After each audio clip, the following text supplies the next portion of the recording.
Abraham Lincoln. Louisiana Purchase, that's a name. You need to really get off my balls, okay? I'm gonna kick your ass.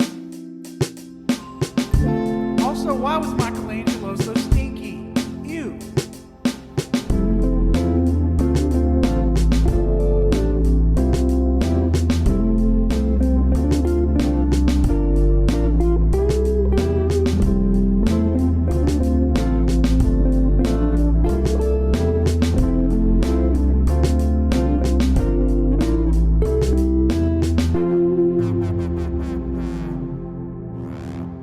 What's up, everybody? My name is Tanner. This is episode 289 of the All You Can Hear podcast. I'm joined by two gorgeous co-hosts today. Spankable Colt. Ooh, I'm so spankable. Oh, man.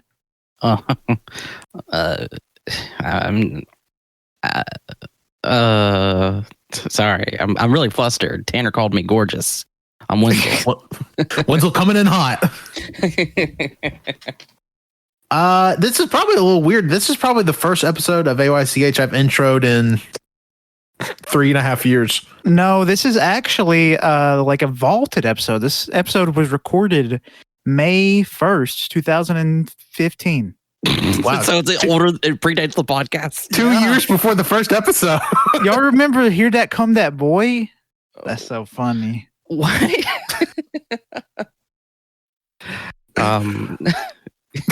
Was Discord even a service in 2015? I don't know. I don't know. Is this the prequel, the hidden tape? We don't even know about 9/11 yet. Oh my god. Cole, I have don't know some why news you would for say you. that. But actually, we're here today. Bring you a little pre-Thanksgiving. Well, I guess every episode in November can really be called pre-Thanksgiving. Also, this But a comes little- out the 14th. Yeah, I know. Well, this is pre-Thanksgiving by 10 days. The week before Thanksgiving. Yeah, he's right. I know what I'm talking about. I know my days of the week. Anyways, recently, me, Colt, and Wenzel took a little road trip, a little expedition to a little place called Huntsville, and we did a bunch of nerdy shit. And at first, we were going to talk about it on Backlog Boyz, the episode that's dropping on Wednesday. Y'all should definitely check that out.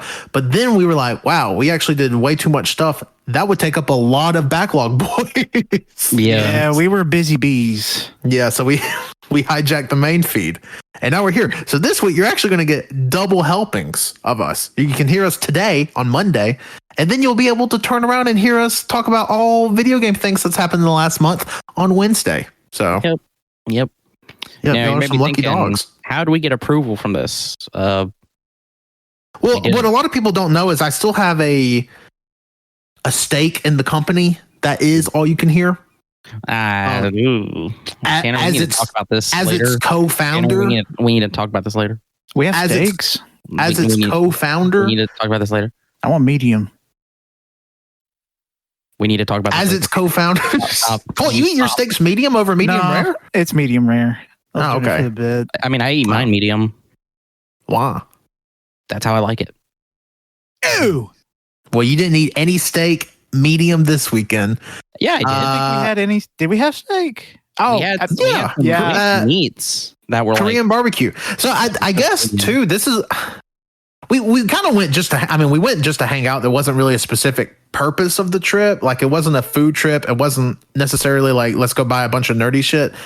But this trip did become somehow a food trip, and we bought a bunch of nerdy shit. Yeah. I honestly thought I was going to buy a lot, but I didn't expect to buy this much shit. I spent all of my budget, even though I said, I'm probably going to come back with a few $100 probably. I don't think I'm going to buy that much. No. Did Yeah, not. we all kind of blew through our budget, and then we ate like kings for 36 hours. Pretty much, yeah. So do we want to go like kind of day by day what we did, or do we Yeah, want let's to do Friday. Okay, let's start day by day. So we left on Friday, drive up, almost got sideswiped off the interstate. That's neither here nor there, but literally this Oh yeah, I forgot about fucking that. idiot almost hit my brand new car driving up here. And it's not far from where we live. Like it takes right at 2 hours. Yeah. Yeah. So it's not like a super far drive, but literally this idiot just getting on the interstate and they're merging and I'm in the middle lane and they just decide, well, what if I merged to the opposite lane? And then she just kind of waved at me. She was like, "Oh, I'm sorry." I'm just like, "Oh my God." It was, oh my God. People are just attracted to my car. They want to hit it. It's shiny. It's got a very cool pearlescent look. It's so shiny. Yeah. So. Yeah. So people just want to hit it. I had an experience. This is before the trip even. I had an experience in a really fucking nice car wash. For the first time. It was one of those where like they had a guy there whose literal job was just directing people of how to get on the tracks of the car wash, which was terrifying. I made a Snapchat of that. It was probably one of the scariest things. As somebody that's almost died in a car accident this year, the getting on the tracks at the car wash was probably the most nerve-wracking and most scared I've been this entire year.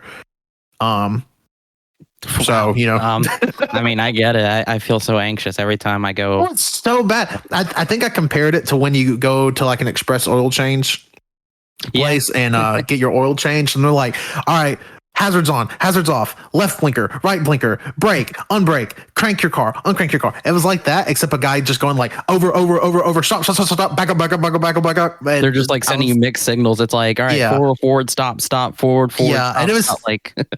And like as soon as I pull up, there's like a touch screen and it's like, hey, order your car wash. And I'm reading it and a guy just pops out of fucking nowhere like a genie.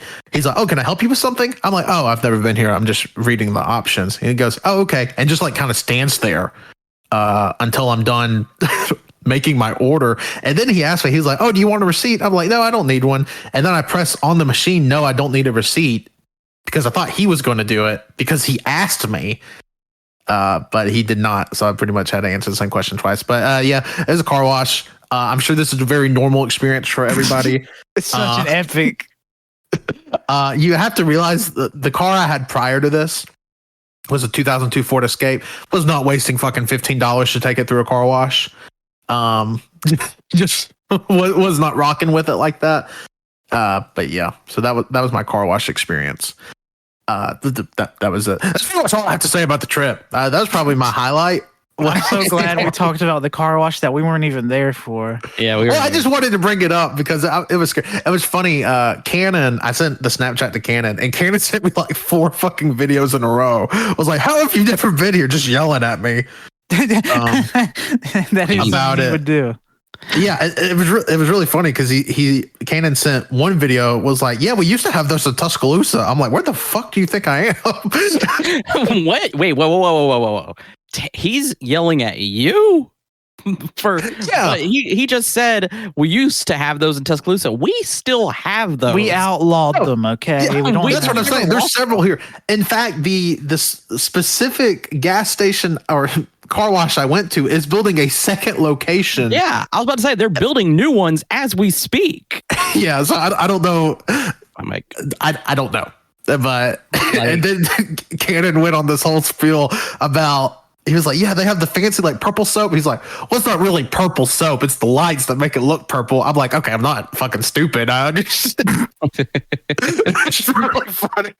I was just scared about the tracks. I was scared about not having control of my car because it very much was like, okay, put your car in neutral, which I don't like doing anyways. And then it's like, take your hands off the wheel and don't fucking touch your windows. I'm like, okay. And you know what else too? They tell you, the car wash I've been to, they tell you to put your head down. Don't look up. Don't make eye contact. Don't make eye contact.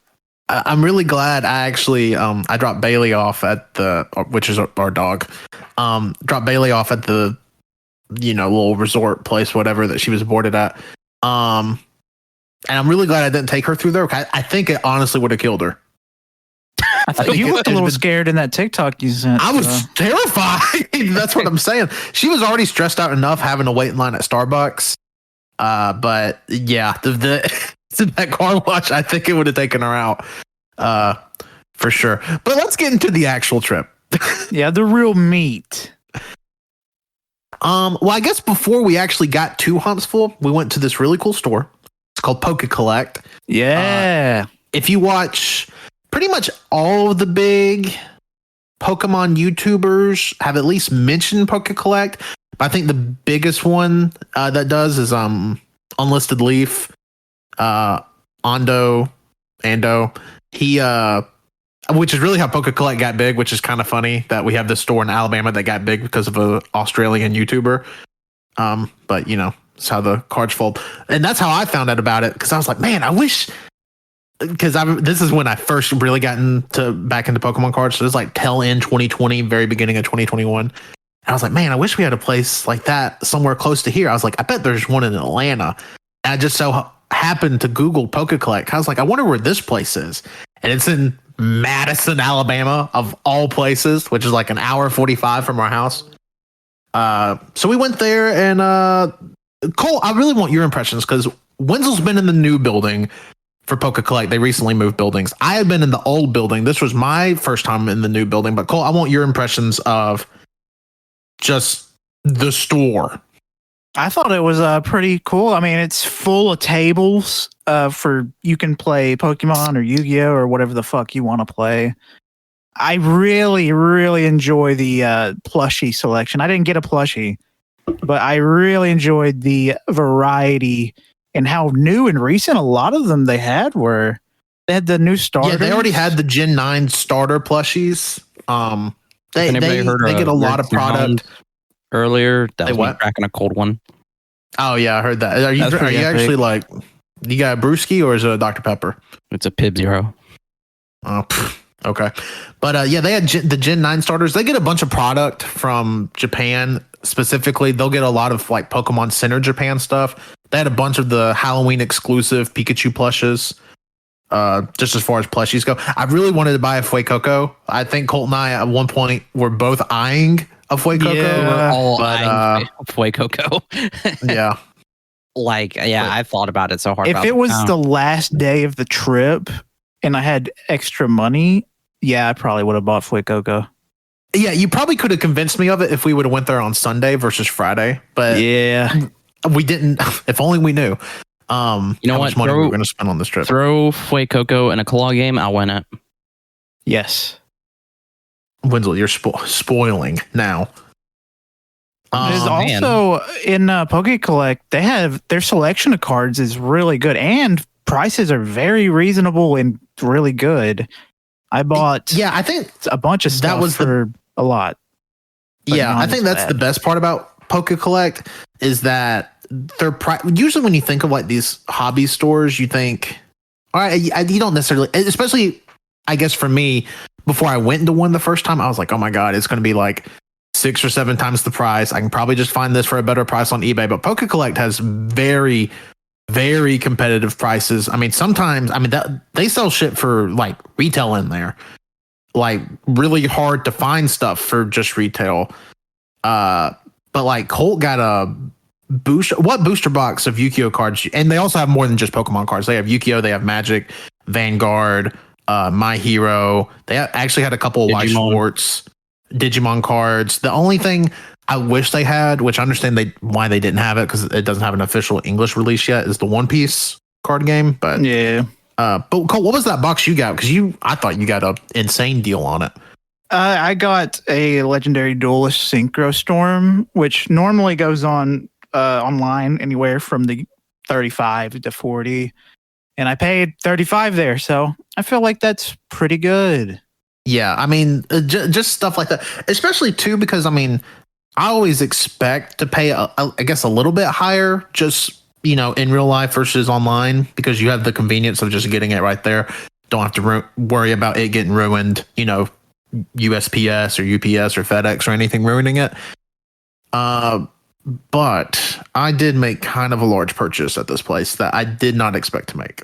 Yeah. Yeah, you did. Even though you could have made it a smaller purchase at a different store. I could have. Well, first of all, me and Colt bought. God, Colt, what are those Yu-Gi-Oh cards that we bought a box of? We bought a whole 8-pack of these Hidden Arsenal Chapter 1s. I've opened like half of them right now. I've only opened 2 boxes.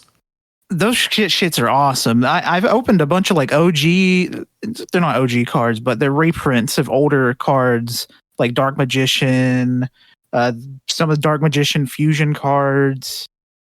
just a bunch of Blue Eyes White Dragons, a bunch of cool stuff that is just nice to have.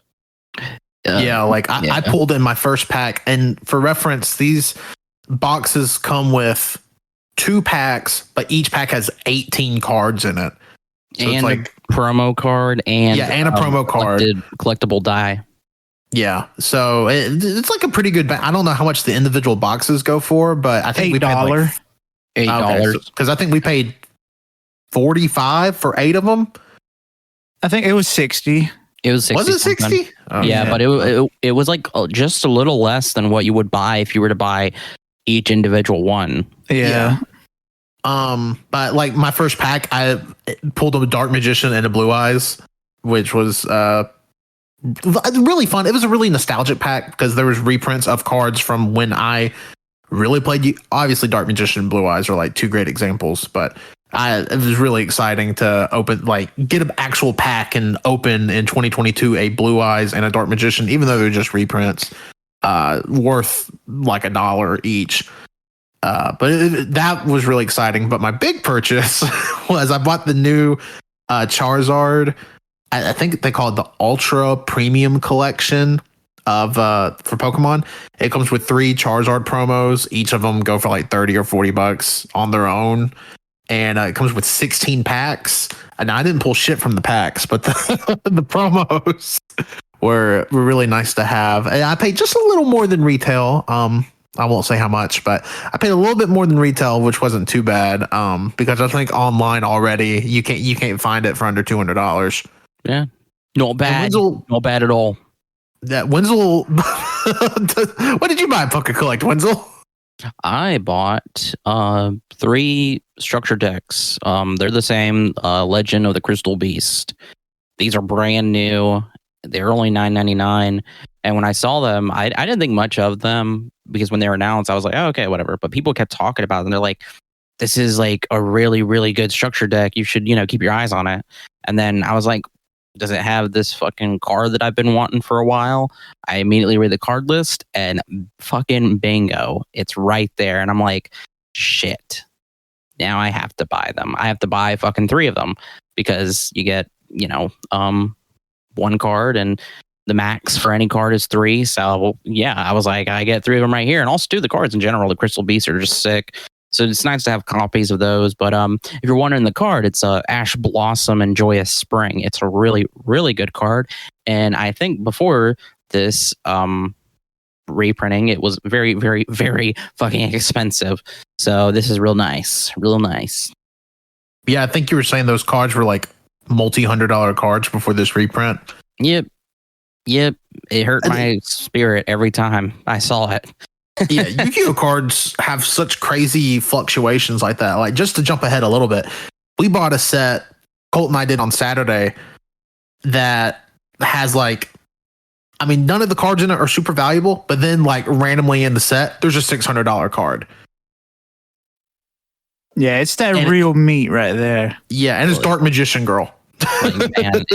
Man, it was so funny. Yeah, these cards, but going in there, I know I was like, nah, I'm not going to get anything.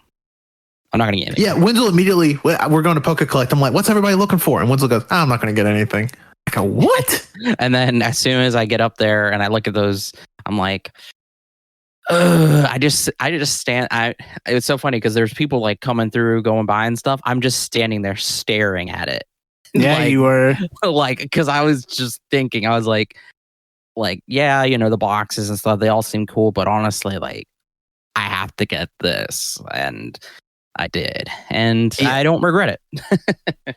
And you shouldn't. The only thing that was a little different than the last, because for reference, the last time I went in Poke Collect was April of last year, 2021. And they had a couple of harder to find Japanese booster boxes. They had a Dream League box that I bought when we were there. And I bought another booster box when we were there. And I cannot for the life of me remember which one. I bought I think at the time Battle Styles had just came out. I bought a Battle Styles ETB. But they didn't really have any super crazy Pokemon card stuff as far as this is cool to have. They did have some of the Japanese 25th anniversary packs for $8 a piece. I bought 2 of those.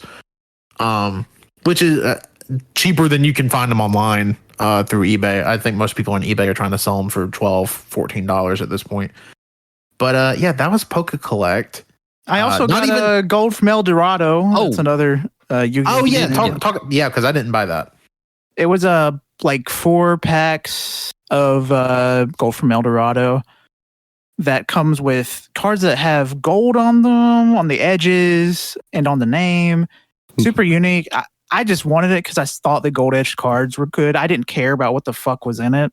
I just like pretty. And they do look cards. like every card in that set looks really good. They look really after good. getting home and like checking them out, they're really slick. I'm a big fan. I honestly want to get more. Yeah, they're very addictive.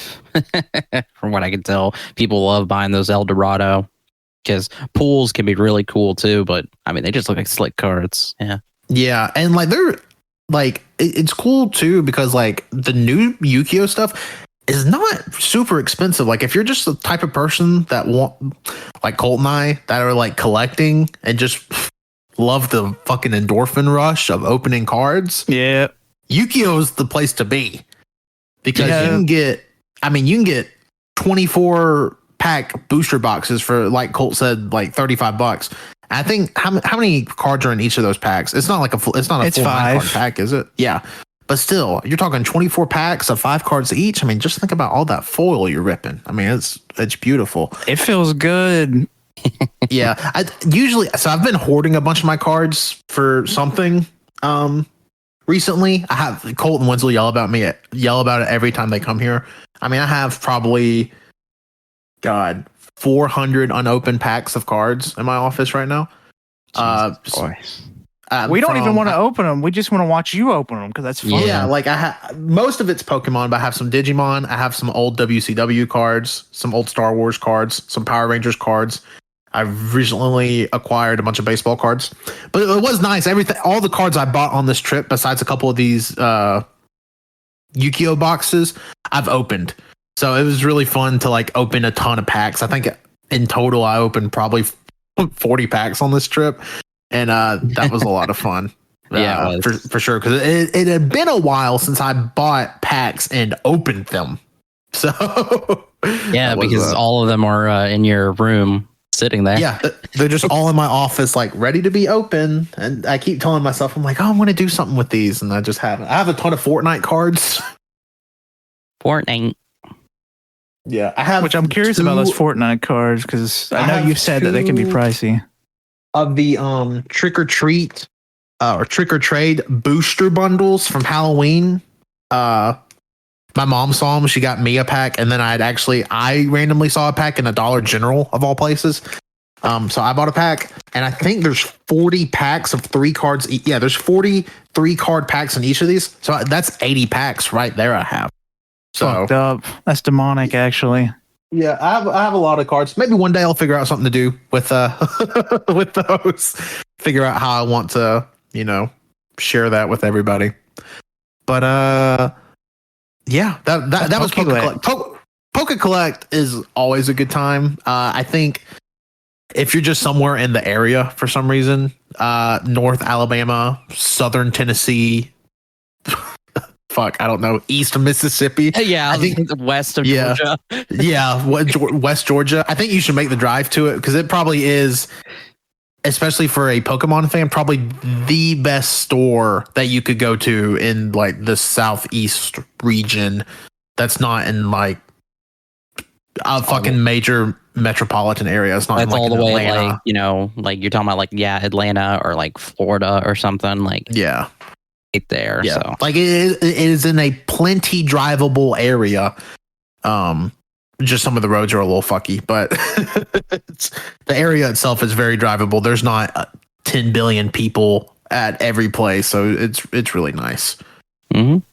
But let's get into what some would call the birth of AYCH. Why did AYCH start? Because we love food. Yeah. Really the whole base of the podcast. We went to a place called Stone Age Korean BBQ. It was the closest thing I've had to a religious experience in a long time. Amen. It really was. But oh my god, Speaking of religious experiences, I thought I was going to need to be exorcised before we left the building. Yeah, y'all were absolutely fucked up. Like the worst that hit me was when we were still at the table, because I was like, "Fuck!" But then when I actually got it moving around, it was better. Yeah, so I guess for a little, I don't know how every Korean barbecue restaurant works. I know the one we had all went to together before didn't work like this. And I know the one my wife and I have been to together before didn't work like this. But essentially, so it was just me, Colt, and Wenzel. They break your food up into rounds. Well, each round you can choose 2 proteins, but it has to be like from the same meat category. So like if you choose beef, you have to choose 2 of the beefs. If you choose chicken, you have to choose 2 of the chickens, etc., etc. And you get 3 sides per round. And rice So is not as much. And white rice does not count as a side. Not to mention all of the traditional Korean barbecue sides you get anyways. So we had like 4 different kinds of radishes, some jalapenos, tons of sauce, just really good stuff. Well, we were starving at this point because I hadn't eaten all day. I think Colt hadn't eaten. Yeah. And then Wenzel maybe had eaten a little something. one thing. Yeah, one singular thing. But just a Whopper. But so we get there, we're starving, and we get there at a great time. We didn't even have to wait for a table. It was awesome. And we sit down and we're like, I guess we didn't really think it through of what side because we wanted Korean barbecue. What is there to think? No, I'm talking about the sidewise, because if we would have thought, we maybe shouldn't have carb loaded as much as. So our first round of sides. No, absolutely not. Absolutely not. We get white rice, which again does not count as a proper side, but then we get bibimbap, which is like this. I guess it's Korean. I assume. I had no clue what it was when we ordered. Oh like my gosh, you asked, like, what the fuck is it? I asked, what the fuck is this? You said, you want to order it? I'm like, sure. It was delicious, though. I knew it had rice in it, but it was pretty much just, if you don't know, bunch of white rice, bunch of veggies. There was some noodles in there, some sauce. Want to say? Yeah, really good, like peanutty sauce, sweet peanut sauce on it. Yeah, and we got dumplings, which again, nothing but carbs. And then we got fucking rice cakes.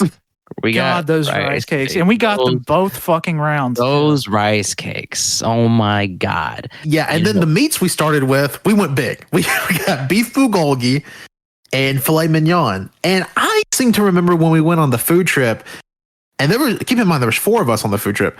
We didn't get like a super large amount of meat. Like everybody got to have a few pieces. No, they fucking loaded us up at this place. They gave us so much fucking meat. Yeah, like, so they come out and I'm like, oh god, this is a mistake. So they give us and then the sides, like the dumplings. How many dumplings did y'all say there were? And on one side, like 12? Yeah, it was like 12, 15, somewhere. Yeah, the rice cakes, there was a ton. And the bibimbap came in a huge fucking bowl. It was a huge bowl. Like there was enough there to evenly split it between us, and we'd have like the equivalent of 2 of our small rice bowls. Yeah. So like the rice itself came in like a little side dish. Each of us could have eaten that bibimbap and probably filled up our rice side dishes at least twice, if not 3 times. It was a ton. And again, not to mention, that's just all carbs, not to mention this large amount of meat. That was the first round. Yeah, that was the first round. So we're eating and we're like, oh my god, this is good. I also had their version of a Long Island iced tea called a Tokyo tea, which the only difference was there was melon liqueur in this. It made it green. It was fun, I guess. Not anything I'd write home about. It wasn't as good as a really good Long Island, but I also you're at a Korean place and they have a Tokyo tea. What's going on there?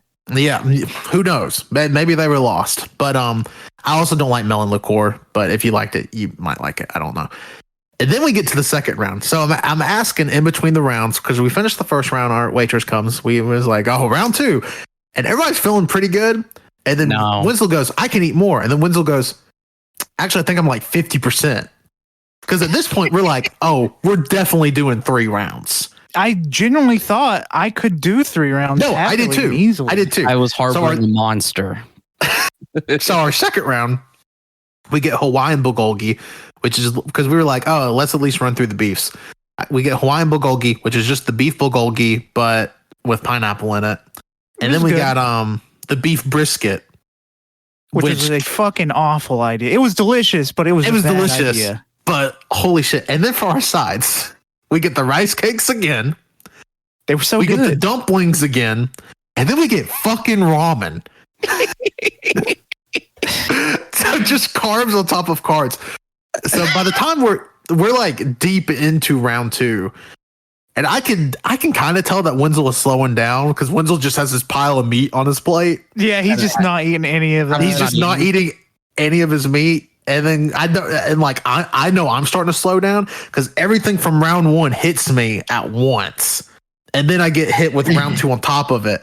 I felt so fucking nauseous just from the amount of food we had eaten. I think if we would have won a third round, and this hypothetical, if Colt for some reason was like, yeah, let's do a round 3, if I would have eaten one fucking bite from a round 3, I would have puked right onto the Korean barbecue grill and it would have cooked my throw up. Oh, no, God. It was so funny because I said, like, I was like, no, I'm good. But like I said, I was lying. So then I was like, I'll admit a little bit. I was like, okay, I might be at 50%. And then I was like, I'm lying again. I think I'm at 75. Yeah, Wenzel kept getting fuller and fuller without eating any food. But without eating anything. But then this dumbass. So we've all tapped out. There's like 2 bites of rice cakes left. There was 3 rice cakes left. Yeah. Three, which if you don't know, a rice cake is like the Korean/Vietnamese version, whatever it is, because they serve it at all these. I don't know exactly where it comes from. I think it's probably Korean. This rice cake, let me explain to you guys. Let me explain to the audience. I'm craving it right now. There's these little, me too. There's these little puffy, little soft, squishy little things. They put scallops on them, and this spicy sauce, and goddamn, as soon as I bit into them the first time, I was in heaven. I was like, man. This is where I have been converted. I not like converted into liking Korean food. I love Korean food. I've been converted into whatever religion that like could possibly be like passing through me right now. Like if anybody was like, hey, this is part of this, you have me. I'm sold. And they were very good rice cakes. The dumpling, I mean, everything we had at this restaurant, don't let us fool you, was delicious. We just ate so much so quickly because you only have a 2-hour time limit at this place. So me being the planner that I am, I'm like, okay, so we're going to be at this place for 2 hours eating nonstop. Because it's unlimited. Before we get in here, I'm like, oh, we can stay in here and eat for 2 consecutive hours, no problem. And then when our waitress explains the round system to us, at first I'm like, oh, we're probably going to go like 4 rounds. No, fuck no. No. And I'll finish what I did with the last rice cakes. So like everybody has stopped. I've stopped, but then I think it was like Colt was like, I dare you to eat those. Just one go. So I was like, okay. So I put them all in my mouth, and nobody noticed that when I did that, I didn't swallow. I was chewing them, and I chewed them so slowly because if I did not chew them into very minute little pieces, I would have vomited all over the fucking table. Maybe we ate too much. I mean, I'm starting to think that we definitely did because again, the meat itself, we have pictures and everything. We may throw up some pictures on the actual AYCH Twitter of just some of the stuff we ate. But I mean, it's a shit ton of food. I mean, it's a lot of food. It's a lot. Like it was especially the meat, but even the sides, because they said, oh, you get 3 of them. I'm like, oh, they're probably not going to give you that much. No, they gave a lot. They give you a lot. They give you a ton. This place put Paula Dean's to shame. Paula Dean's is also like another restaurant you eat family style at. Paula Dean also said the N-word, right? Yeah, probably. Yeah, I would believe it. But yeah, this place was so good. This was probably, as far as food quality goes, everything was excellent outside of my drink. Which you felt like you were gonna die after. Yeah, well, I did feel like I was going to die after, but it was like it would have been a happy death. Yeah. Like I could feel that the food at the top, like at the bottom of my esophagus, I could feel it just like sitting right there. Like it was like anything else I would have ate would not have went past my throat. Like they would have fought back. Yeah, I just had that food sitting there, which really is funny because afterwards we go to this mall because, and we'll get into this in a minute. We saw One Piece Film Red while we were there, but we had some time to kill. So we go to Barnes and Noble. At least me, I can't speak for y'all, but I was doing the fucking fat man waddle, which I haven't been that full in a long time. Or if you don't know what it is, it kind of looks like you have to shit your pants, but there's no poop ready to come. It's just you have such a food child. It's not a baby. You are bearing a food toddler, and you're walking with like your back kind of arched, and you. It's not really a waddle, but you're only like you have to move your hips to move your legs, and that's what I was doing inside of Barnes and Noble, like because usually we'll go to like the manga section or something, and I'll like squat down to the bottom and see what's on the bottom. No, I would have fucking died if I had to have squatted and looked at the bottom of that manga shelf. But yeah, it was bad. Wenzel, I think you had a equally bad experience in Barnes and Noble. No, it was fine. I thought you threw up in Barnes and Noble, or almost. No, I thought you burped and said, "Oh, food came up." Or was that? That was the second day. That was the second day. Yeah, Wenzel had multiple accidents on this trip. Oh, actually, yeah.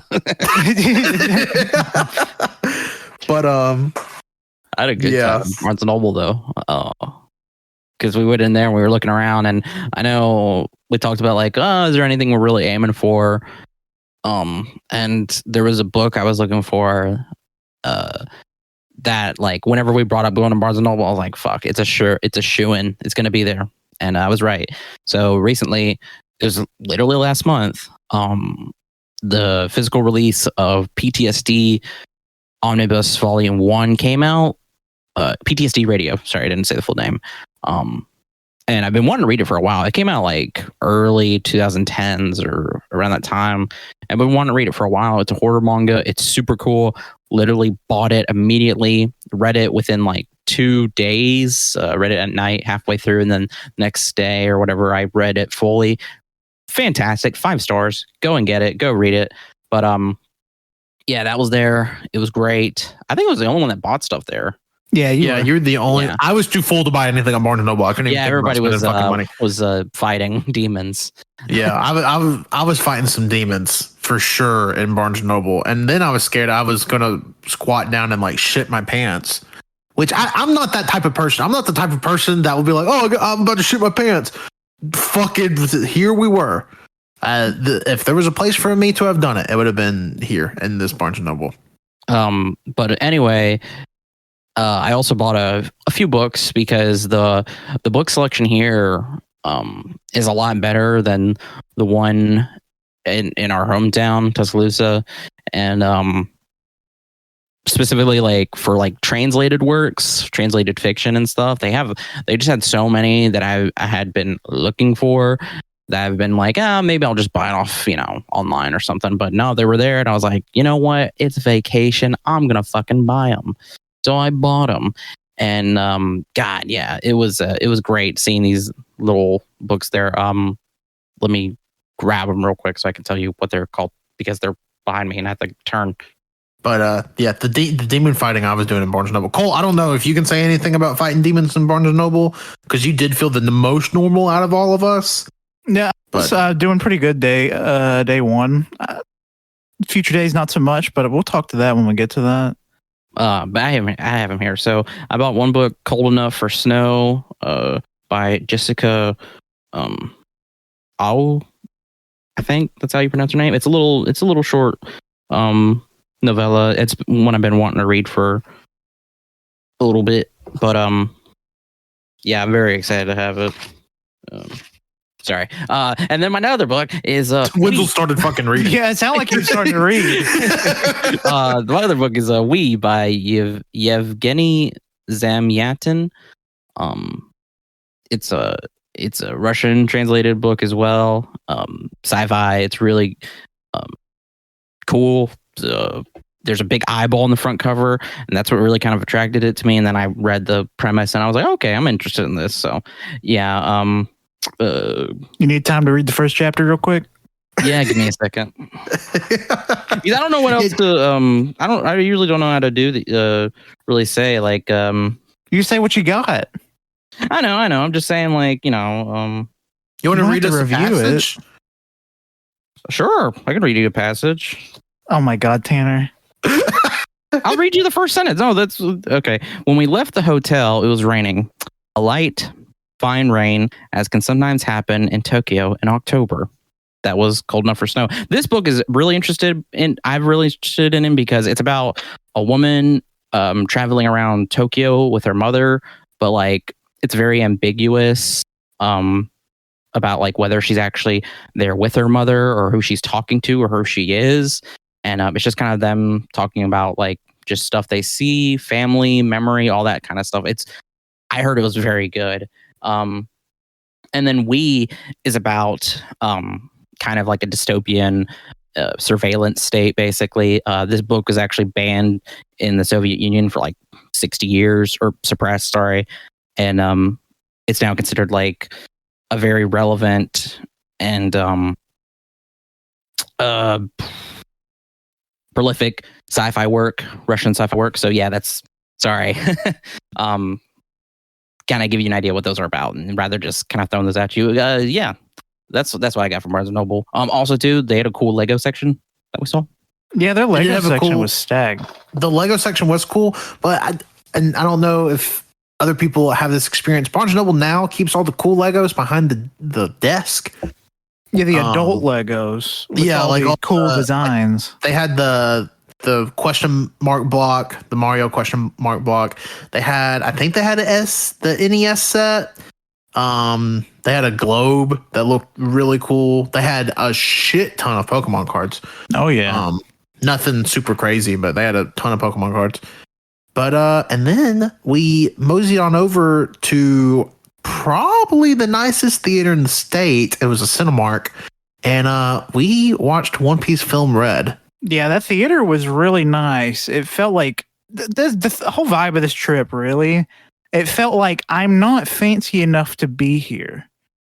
But like nobody treated me that way. Everybody was super nice. It just felt so strange having all this super nice stuff. It just felt wrong. You know, you say that people treat you nice. Barely anybody interacted with you. I mean, yeah. Normally, if you go around where we live, someone will call you a piece of shit and that you should go kill yourself. When does that ever happen? All the time. It happens at Pat's house. That never happens. Pat does it to me. I was about to say, is it us? Yeah. No. I don't, Colt. It's just that it feels like in our area, there's just more not as friendly people when it comes to like checking you out. They just want to get on your day, just fucking go. Because we're a college town. Yeah, I was about to say, a bunch of kids. Stupid ass college kids. While over there, it felt like people were genuinely sincere and actually being cool when talking to you when you're ordering and just having a nice little conversation. But you didn't do any of that. You didn't order. I didn't do it, but like y'all would talk to the waiters and waitresses, and I would listen in. And even at the movie theater. Oh, you were talking about in general. Nice. I thought you were talking about at the movie theater. Yeah, I talked to so many fucking people at that movie theater. You guys. I also thought you were talking about the movie theater. I'm like, we didn't fucking order anything at the. I was talking about Huntsville. Yeah. So don't pull that crap of, oh wow, you guys are the idiots when there's two of us who just thought you about the theater. But yeah, we saw One Piece Film Red. I really don't want to get into spoilers with Film Red, just since it hasn't been out that long. Shanks dies. Yeah, they kill Shanks. Also, this is like Wenzel's first taste. It's not Wenzel's first taste of One Piece because me and Colt talk about it all the time. This is the first One Piece thing Wenzel has watched. I could not fucking fathom this being the first thing you watch. But it's a fucking rad movie. It is really good. I thought I had a good time. I do think it's funny now because I didn't hear this complaint so much when it came out in Japan. and did gangbusters in Japan. But I've really heard this complaint a lot recently. People are like, there's too much singing in the movie. The fucking main character's name is Uda, which means sing or something about singing in Japanese, of course. And the whole premise is that she's a fucking pop star. Now, I will say there was more singing than I expected. Like, there's like 6 or 7 songs sung in the movie, but it was also good singing. Yeah, it was all bangers. Like every song, I think Colt added like 4 of the songs from the movie to our shared playlist on Spotify, like immediately afterwards. It just went so fucking hard. It went really hard. Animation went hard too. It did go hard. I will say also, I went in not knowing any of the story beats at all. Like obviously everybody's like, oh, this is the Shanks movie. Shanks is in it. That's really all I knew about it, and I knew Uta was in it. And this isn't a spoiler because it was literally in the press about the movie that Uta was Shanks' daughter. What? But this movie did not go anyway how I expected. I did not get that vibe from that. I didn't know she was his daughter. yeah, it definitely wasn't a major plot point of the movie. I thought she was just a good friend. Yeah, just Shanks' bestie. And like every One Piece movie, they have to fan service some of our favorite characters in there, which is always a good time at a One Piece movie, especially the credits when they just fucking show pictures of characters that weren't even in the fucking movie. I could have gone for some Strong World type fan service where it's just like a 5-minute shot of Nami's ass while she's swimming, but oh wow, Colt, didn't get it. Fuck up. Oh my god! Shut up, you damn liberal! No, that's what you get. That's what you get. I try to read just a sentence from my books, and you're like, ugh. That's what you get. There, because nobody fucking reads but old people and losers. We're even. Good lord, y'all are coming in hot. I'm gonna kill you. No, but Colt's talking about Strong World. My favorite piece of fan service from Strong World is when they randomly show Ace, who's not in the movie at all. And then they show Whitebeard, who had not even been in the fucking anime at that point when Strong World came out and ended up looking nothing like his final design. It's just beast mode. Oda knows how to do it. Everyone you work with, you're all geniuses. It's crazy. I did see a really interesting TikTok recently. I think Straw Hat Goofy did it. He does a bunch of movie. He actually did one of the Nuvi things before the movie, but he was talking about how he thinks One Piece is going to become like the next cultural phenomenon, similar to like before Endgame came out. You had all these people that wanted to watch all the Marvel movies so they could have the satisfaction of that ending. I really think we are getting to the point with. He made a great point. Getting to the point with One Piece where it's going to be that with One Piece. I don't think it's going to be as widespread as Marvel or. Oh no, because it's not as nearly accessible. Well, I don't know if it's not nearly as accessible. 1,000 chapters, over 1,000 episodes, hundreds, if not thousands of hours of content. Yeah, I mean, you are right. But as far like it's there if you want. What's also too like different than the Marvel movies, because prior to Endgame, how many Marvel movies were there? Like 21, I think. It was over 20. So I mean, you had a pretty big time commitment. I think with One Piece though, you don't have to watch every episode of One Piece. Far from it. You do not have to read every chapter of One Piece to get fucking One Piece. Now, granted, all of that makes if you skip any One Piece chapter, like if you're reading the manga, I fucking hate you. I'll say that. I'd like, obviously there's excellent, I mean, as far as world building goes, I mean, honestly, One Piece in my mind is like the great piece of fiction, probably the greatest piece of fiction in the last like 40 years. Like as far as world building, the lore associated with it, this cast of characters that spans thousands and that are recognizable and lovable. I do think he had a point where we are getting to the point with One Piece where because there's not going to be a way you can, when One Piece ends, you're going to know the fucking ending.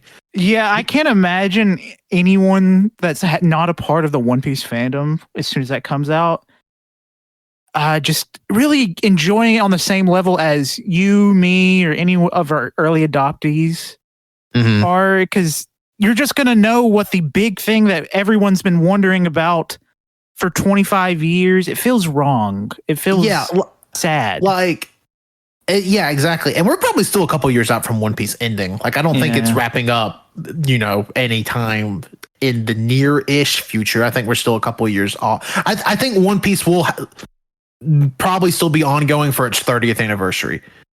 Yeah, I can see that. I would think so. Even if the manga's finished, the anime will not be finished by then. In the next 5 years, I wouldn't think, unless Oda's really about to go fucking ham, start releasing 2 chapters a week or some shit. But it's really something that One Piece has become. Like, One Piece, by the time its run's over, is probably going to be the best-selling comic of all time. It may already be number 1, but I know it's at least number 2. Currently, it's just crazy how this show, because I got introduced to One Piece from Cartoon Network like literally 20 years ago, during like the afternoon block of cartoons like Code Lyoko, and One Piece was just randomly on there. The 4Kids dub was great, but it's just so weird that now it's like, oh, now it's this, I mean, $1 billion franchise or close to it. I would say it's probably $1 billion franchise, but it's crazy. Like, if I can do nothing else on this podcast, just read One Piece. Don't be like, oh, it's mid-piece. It's mid-piece. Don't say it's mid-piece and you watched all of fucking Naruto. Like, you can't do that. Naruto's great. One Piece, as far as storytelling, lovable characters, the power scaling, the world building, it blows fucking Naruto out of the water. It's just great. That's all I want to say about One Piece. You should watch the movie. It's also great, and you can kind of jump into the movie without having watched any One Piece. But even though they do throw almost every big character, fan favorite character from the entire series, and I was lost.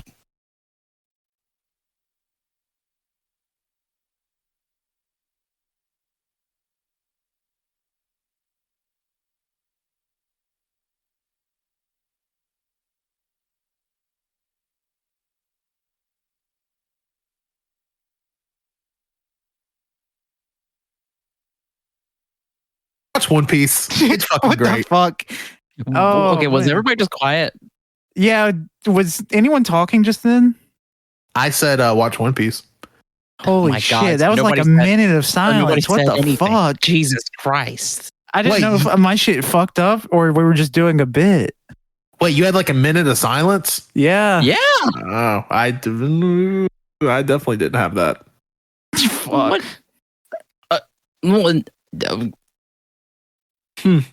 Whatever. Watch One Piece. Yeah, watch One Piece. Read One Piece. Actually, read it. That's a better experience. Yeah, it's definitely quicker.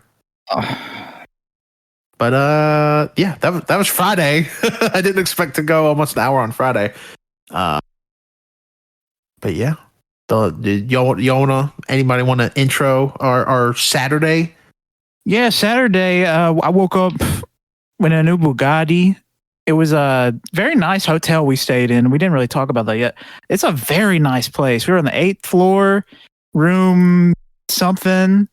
We're still there. Come meet us. Come talk to us. We're not there anymore. Yeah, we're at room 813. But it was very beautiful. I've never been in a place like that where the middle courtyard is open and you just have rails just down into that place. I know this is bad to say, but the whole time I was thinking like I could just change everybody's life trajectory by killing myself right now. But I didn't. God. Oh, Lord. Because there were so many people down there at breakfast time. There was like 70 to 100 people down there eating breakfast. It was a lot of people. God. Think about how fucked up this volleyball players would be. To be fair, could have. Also, there was like a collegiate volleyball tournament going on. It was like big school, like Pepperdine was there, which is in California. TCU was there. Yeah. Stanford. Like, I don't know why the hell they were playing volleyball in North Alabama of all places. GU. Beautiful hotel. Fuck. What did we do first? I can't remember. We ate breakfast. Oh, that's right. We ate breakfast. Their like hotel breakfast was really good. I love their banana muffins. I only had hotel breakfast probably one time before, and I don't really remember it because I was so little. But this was really good. Yeah, this was So I had actually stayed in this hotel earlier this year, this exact same hotel we're talking about, and they were doing renovations at the time. The renovations they did were done, and it's very nice. And the hotel breakfast, and this is a Hilton. We're not staying at some fucking 5-star. We did not shell out thousands of dollars for this trip. We were staying at a Hilton hotel. And NBC Suites to be exact. But this hotel had an omelet, like a chef there, like that would just make you omelets. And I've stayed at a lot of hotels that do hotel breakfast. Never had one that will cook your omelets for you. So that was pretty cool. It was good breakfast. Not as good as what we had the next day, but yeah, it was good for free, for included in the price of your hotel. Really fucking good. Worth it. And Wenzel, I kind of want you to take over for Saturday because all the stores we kind of went to were kind of hand selected by you. Yeah, maybe. Why don't you hit us? Wenzel, the quiet bit does not work good when we're not in person. No, I'm trying to remember. We went to the Deep first, right? Yes. Okay. Yeah, Colt forgot too. I couldn't remember. So I had gone to Huntsville at the end of August, I want to say, and I did kind of some scoping out, seeing what's good. My favorite place was the Deep, so I was like, we got to go to the Deep. So we went to the Deep. It was deep. It's just little like they sell comic books, they sell toys, collectibles, they sell cards as well. It's and also too, like the toys and stuff they sell, they're used or they're out of the box. So you'll find a bunch of different stuff, and then of course you'll find brand new stuff. And yeah, we went in, and like I remember the first time I went there, I was just overloaded, and I was like, okay, this is like my third time going in here, because I went twice while we were up there, and I was like, third time, I can handle it this time. Could not handle it. I was overloaded again. They've got too many awesome things there. Like if I was there with a lot of money, I would have left that shop with so many fucking bags of shit. Yeah, because like it was so funny because we were in there, and then Tanner and Colt were both like, Wenzel, you shouldn't have told us about this place. You shouldn't have brought us here, even though I wasn't driving. Yeah. I drove. Since I've been here like 3 times now, I'm obviously the impressions that we need are from you two. I mean, so I walk in, and again, this is kind of my thing. I always have, when I hear like, oh, it's a used toy store, I'm like, oh my God, there's going to be like all these gross toys in there that are fucking sticky and that people just sold for a quick buck that are probably gross. But we get in there. Okay, wait. Where do you get this from? It's just a stigma I have, like of buying the used. You need to change it. Actually, well, it's changed now. That's what.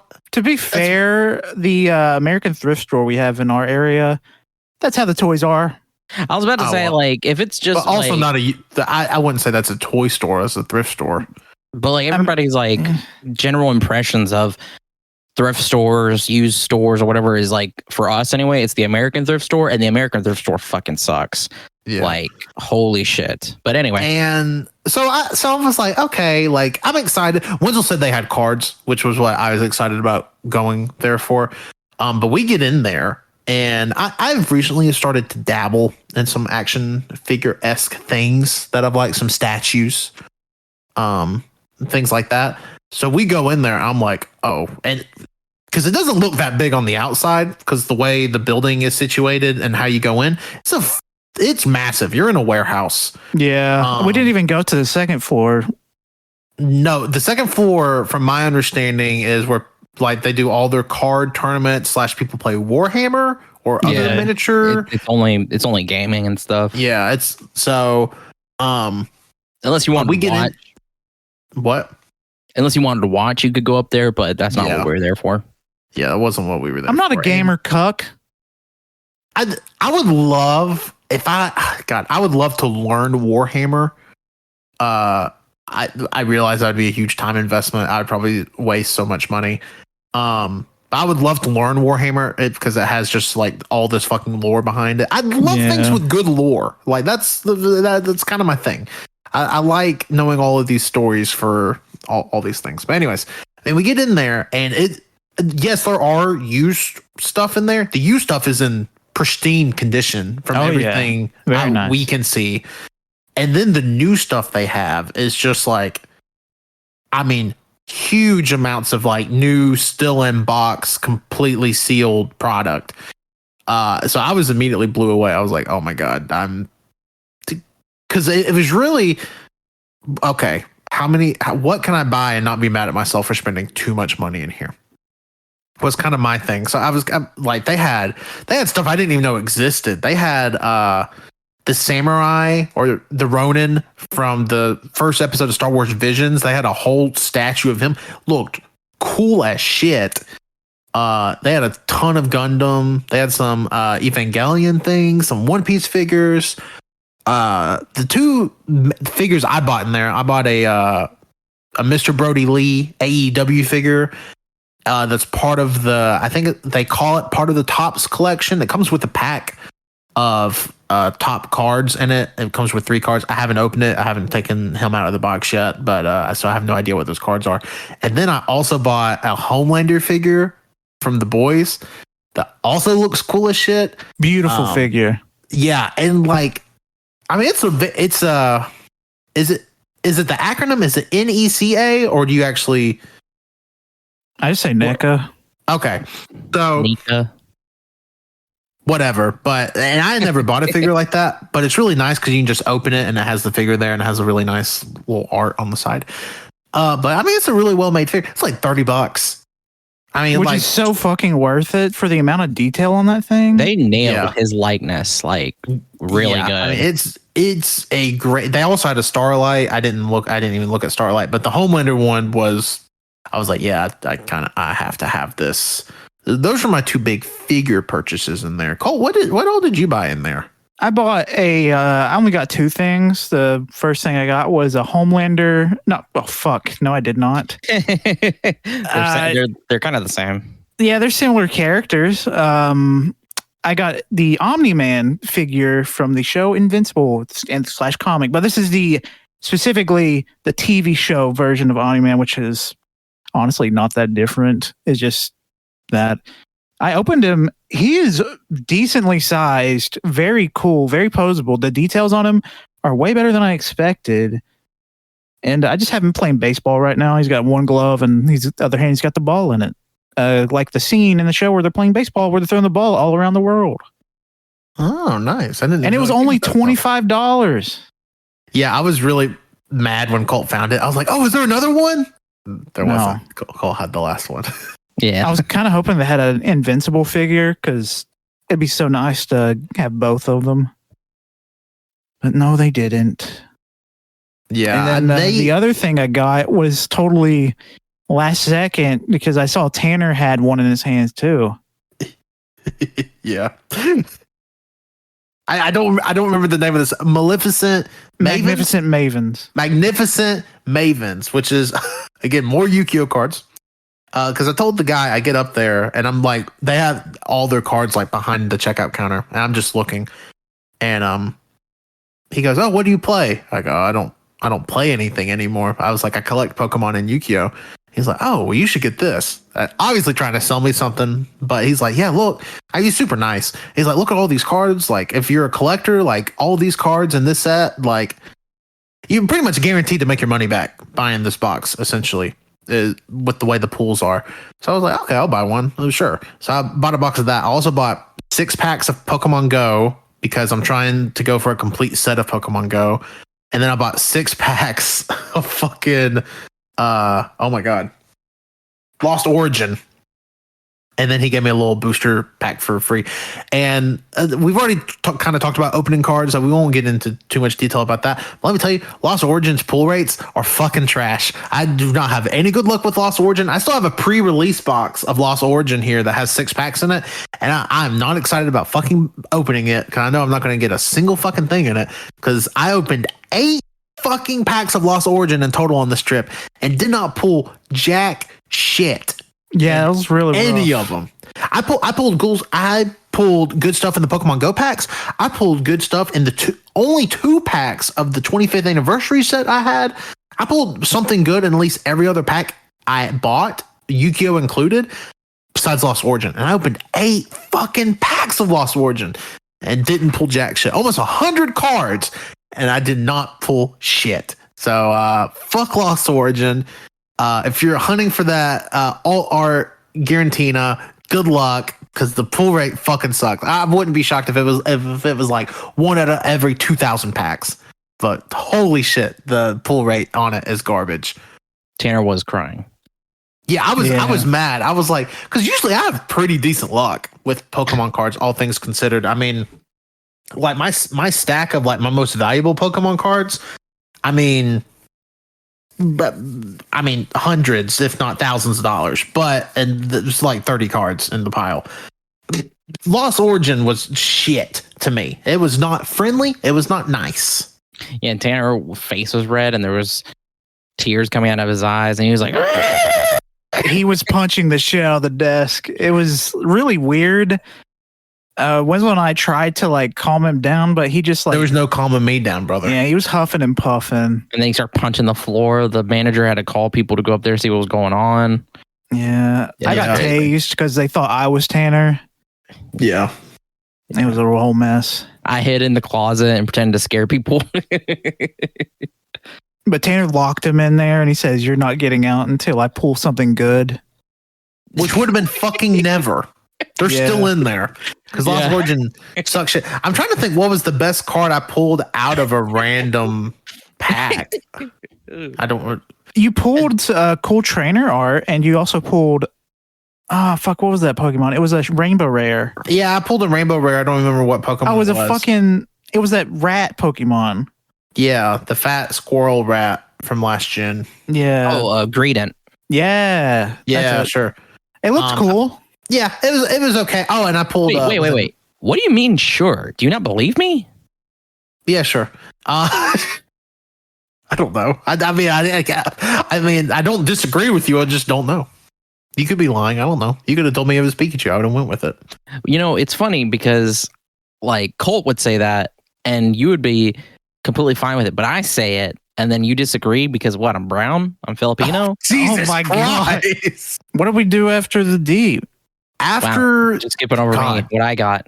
Yeah, I don't care. Brown? I forgot. Oh, no, I actually forgot you bought stuff at the deep. Yeah, because we're really gonna do this. You're doing it. Yeah, because I can. I want to pull the race card.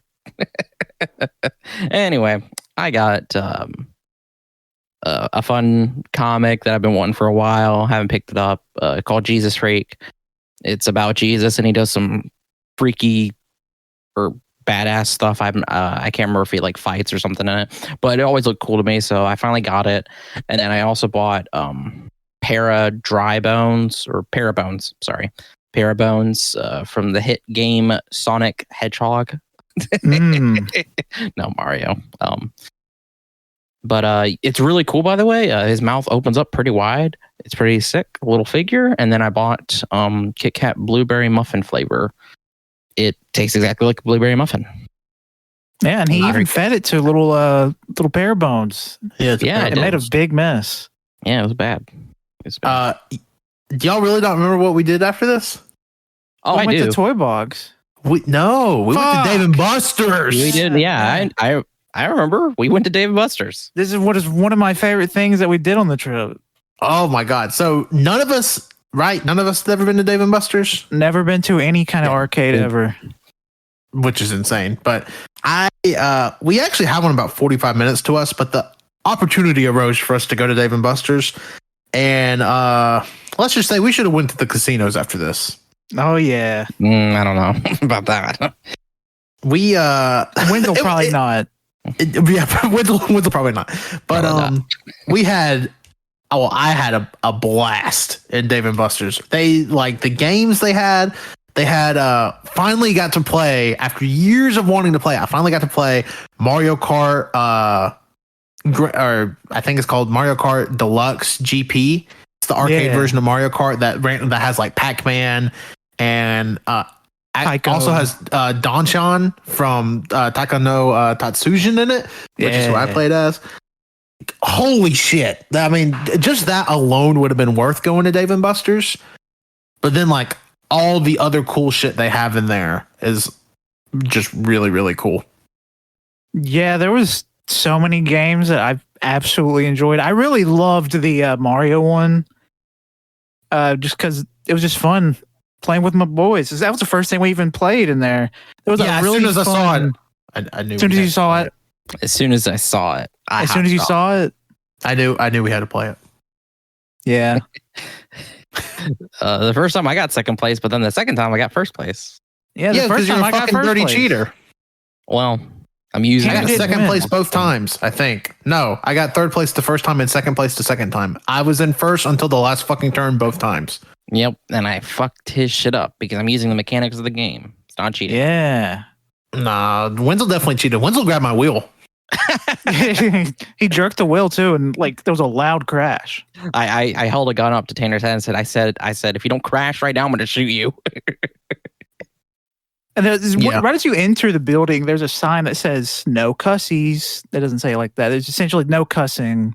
I didn't see that sign either. It wasn't. Yeah. It was like the rules. It was like the play rules. Because Colt kept saying, "Oh yeah, I can't cuss in here," and I wasn't paying attention to him, so I kept saying, "Fuck, shit, damn." I was doing the same thing, but I was trying to tell myself to stop. But Colt kept saying that, and I was like, "What?" I was like, "What the fuck are you talking about?" But then I saw there was like literally two little kids right next to us. I was like, "Oh."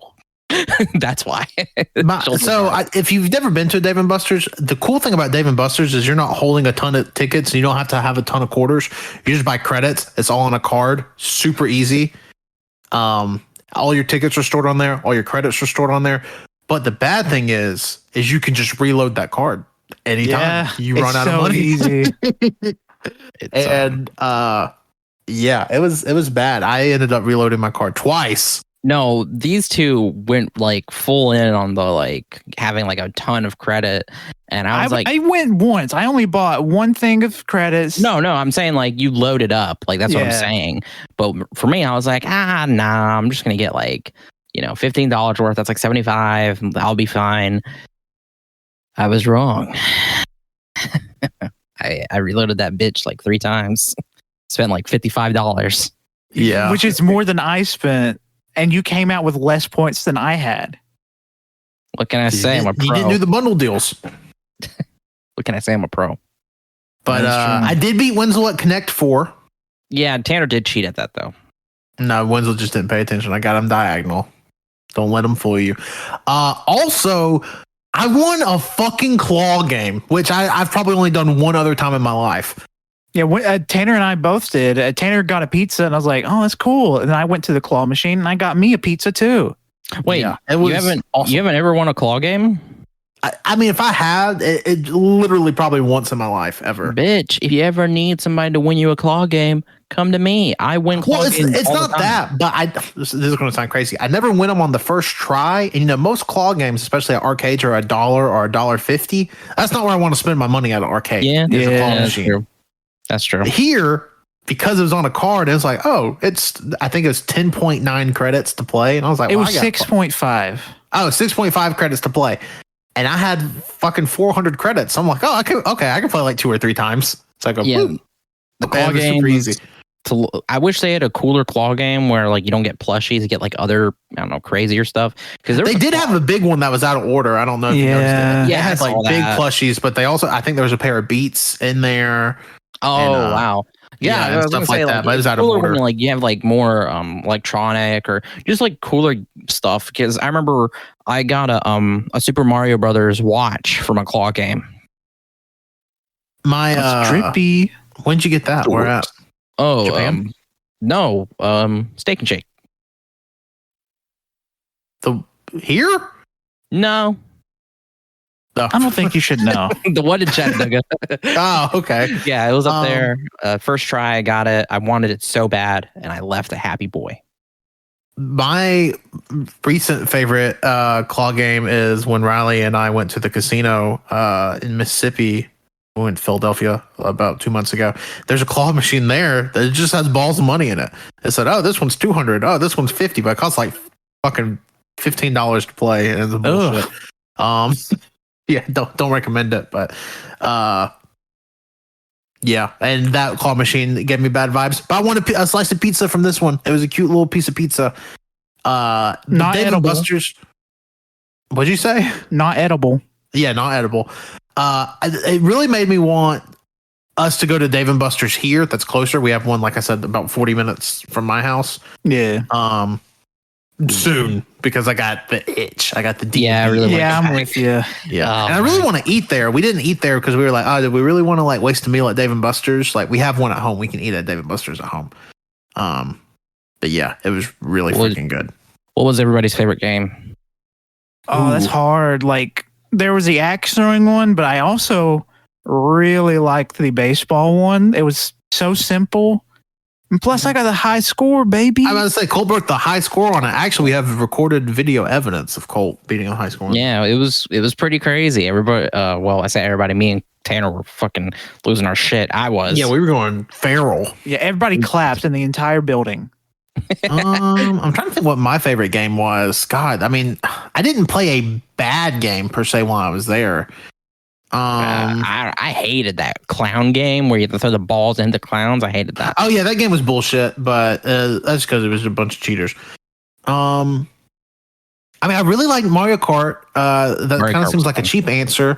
I really liked Mario Kart, and can never go wrong with skee ball. Love skee ball, and I'm trying to give like something that's kind of specific. That's not just like a spin the wheel, win tickets.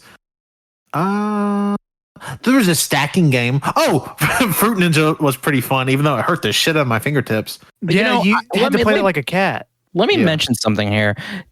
Every time me and Cole were walking around doing stuff, Tanner would just disappear. He'd be gone. Yeah, we would like be there, like watching him play something. Like, oh, let us have a turn. We have our turn. We had a lot of fun. Tanner's gone. Like we were like, oh man, Tanner, did you see that? Nothing. Just okay. Listen, that's just how I am. See, so my wife got mad at me because that's how I was at the casino too. Where she'd be like, "Oh, let me play this machine." I was like, "Okay, here you go," and I would just leave. God damn it! I go into a different zone. Apparently, because you were just in it. It was also I won more tickets than anybody else, so who was really wrong? To be fair, you spent like $100 compared to I spent 45. Okay, well, who walked out with 2 Among Us stamps? Who only walked out with 1? And you gave us your leftover points. That is true.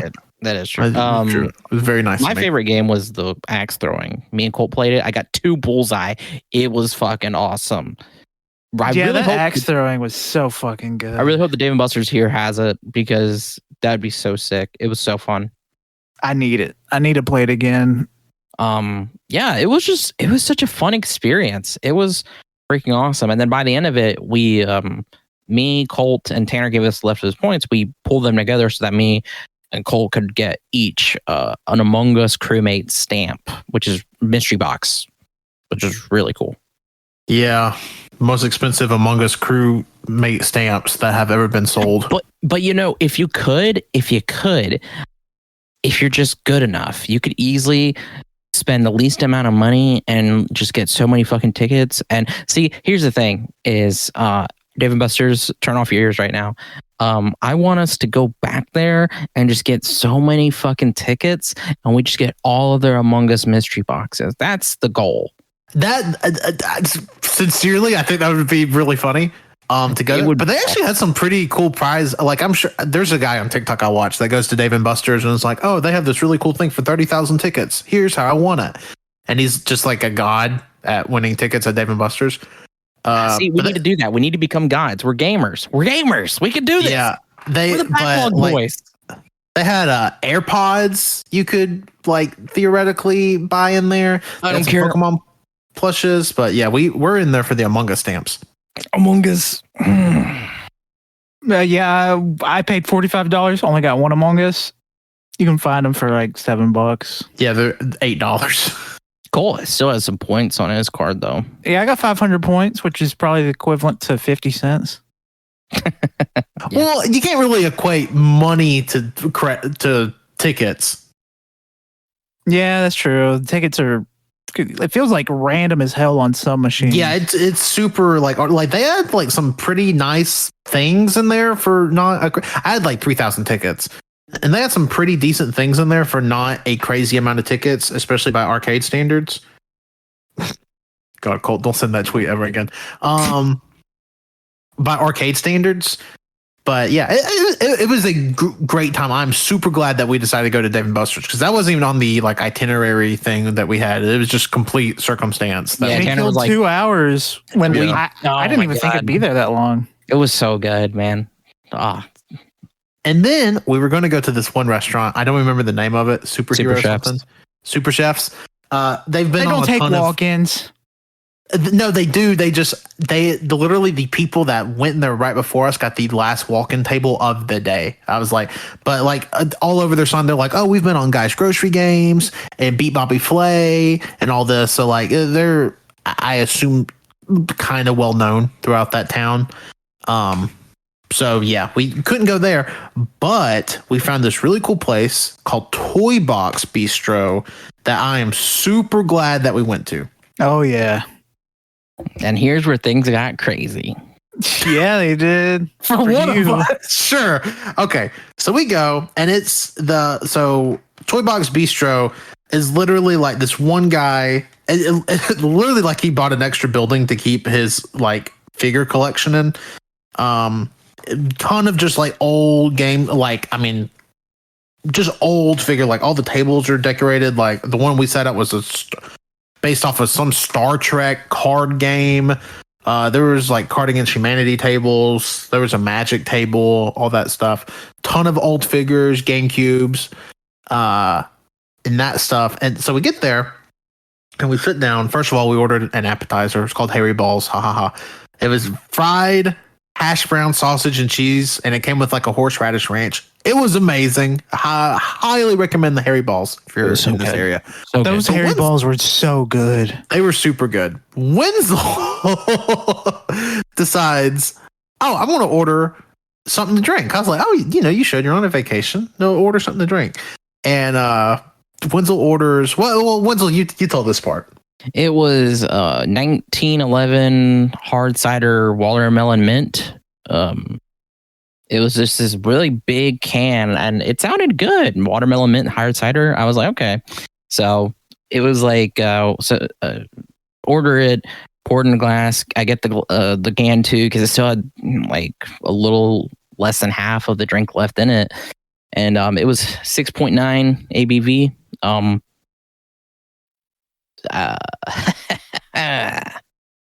Oh man, I was drinking. I was like, man, this is pretty good. You really taste that watermelon after, aftertaste. Halfway through the drink, I was like, okay, all right. Then I start feeling it. And Jesus fucking Christ, I have never ever had get hit so hard with drunkenness right after just one drink. Not even fully through, like halfway through the drink. I'm just immediately hit by it. First time ever this has happened. But I'm sitting there and I'm like, I literally look over to Tanner. I'm like, guys, I might be drunk right now. Fuck, it was crazy. My favorite part. So I got a strawberry cider. I was like, you know what? If Wenzel's getting one, I'll get one.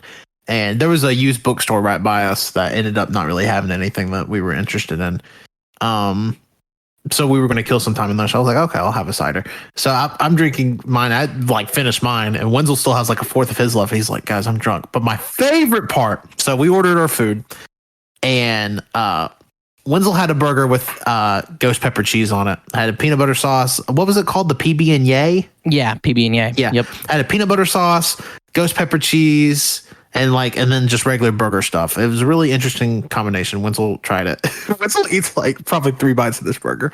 The waitress comes, oh, do you need a box? Wenzel goes, he goes, oh, I can't handle my heat. You could just take it. I didn't know what else to say. I was he was just like, I can't handle my heat. Here you go. And just handed it, and she was like, oh. God, it was so fucking funny. Well, she 'Cause he said, was just let me. She was like, let me take that from you. That's what she said. yeah, she was like, oh, well, let's take this away then. God, it was so stupid. I ate all my fries though. The fries were great. Yeah, their Yeah. fries are really good. I didn't Their get fries. normal fries. I got queso and like bacon on the top. Holy crap, they were so good. Their regular Holy fries are frick. incredible. I got a grilled loaded potato salad that was amazing, and then my burger was the Hades, which also had this ghost pepper cheese on it, which is what made this even funnier. And then it had like fried jalapenos and like some fried pickles on it. It was amazing. Highly recommend. But for just a little hole in the wall place, I mean, you really wouldn't see it unless you were looking for it specifically. It was awesome. Highly recommend Toy Box Bistro, especially again if you just like looking at old cool shit in person. Because they had a lot. They had like some old Evangelion figures. They had Old Gundam. They had like a Gundam. Gurren Lagann poster. Yeah, they had Gundam. They had Star Wars, like bus. Yeah, ton of Star Wars, ton of Star Trek. They had like some like weird spy versus spy. Like yeah, that statue collectible. It was really cool. The weird like vinyl like Yeah, expensive designer figures. toys. Yeah, they had some Pops. some cool stuff. Yeah. Also, a lot of food for a pretty good price. Oh yeah, it was by far the cheapest meal. on Yeah, this trip. yeah. Yeah, because I think even because I bought the appetizer and I had a drink and it was still $130 for me. So I left a $10 tip. yeah, You were drunk. Yeah, Wenzel was drunk because he never tips that good. Whoa. Let's calm down. But yeah, so that was really good, and again, that was just a completely random find too. Yep.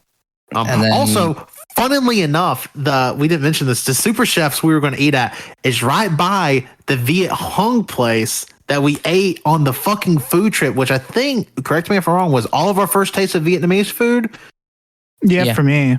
Yeah, me, yeah. It was because this is before we had a Vietnamese place here, like locally in town, and it was just such a weird, like full circle moment where you're like, "Holy shit, we're just right back here again 5 years later."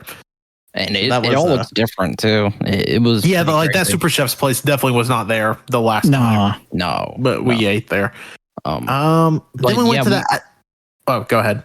I'll introduce this part because we went into that little used bookstore. It was called the Bootlegger, and like it's fine. It has a lot of like, I mean, you're talking about like really old, not Beat really the fuck up. like used, like a bunch of mass paperbacks, sci-fi, cowboy, western stuff, a bunch of like military, like James Patterson and Tom Clancy and all that stuff. There's a lot of other stuff, but I wasn't really finding any appeal to it. But I should mention though, as soon as we open the door and I walk in, I burp. I threw up in my mouth. Yeah, I caught that. I was like, damn, you look rough. Yeah, that's pretty much the highlight of that bookstore. That I was looking, I was like, oh, I wonder if they have like old Redwall books in here, and they didn't have any. Yeah, it was all right. I mean, go check it out if you want. It's a bunch of used books and stuff. It was so weird though because I've never been fucking hammered off of one drink inside of a bookstore. So that was a weird experience. Yeah, so then we went to Second and Charles, give Wenzel some time to sober up. We went to a Second Charles like across the city, and God, the Second and Charles, I can spend so much money in Second Charles.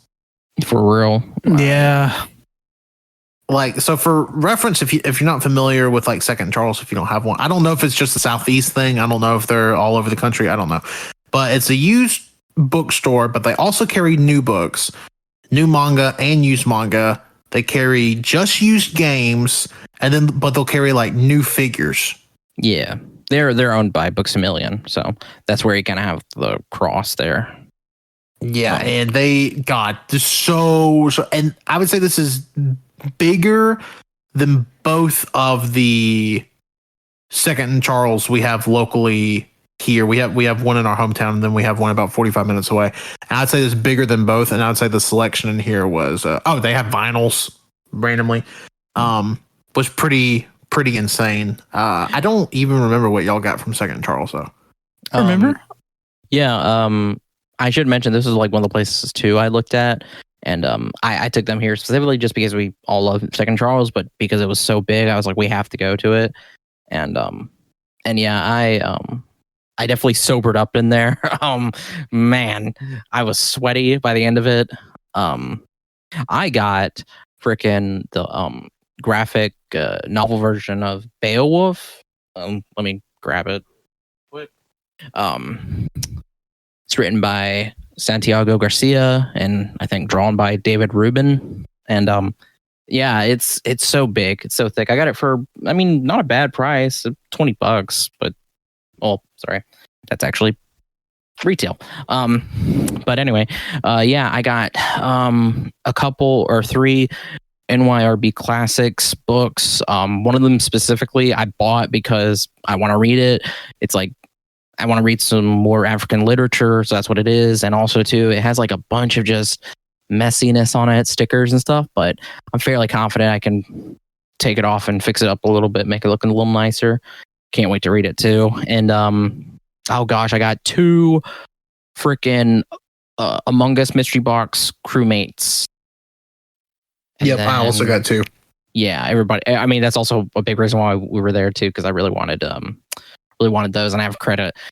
And oh gosh, I can't remember if I got anything else other than that.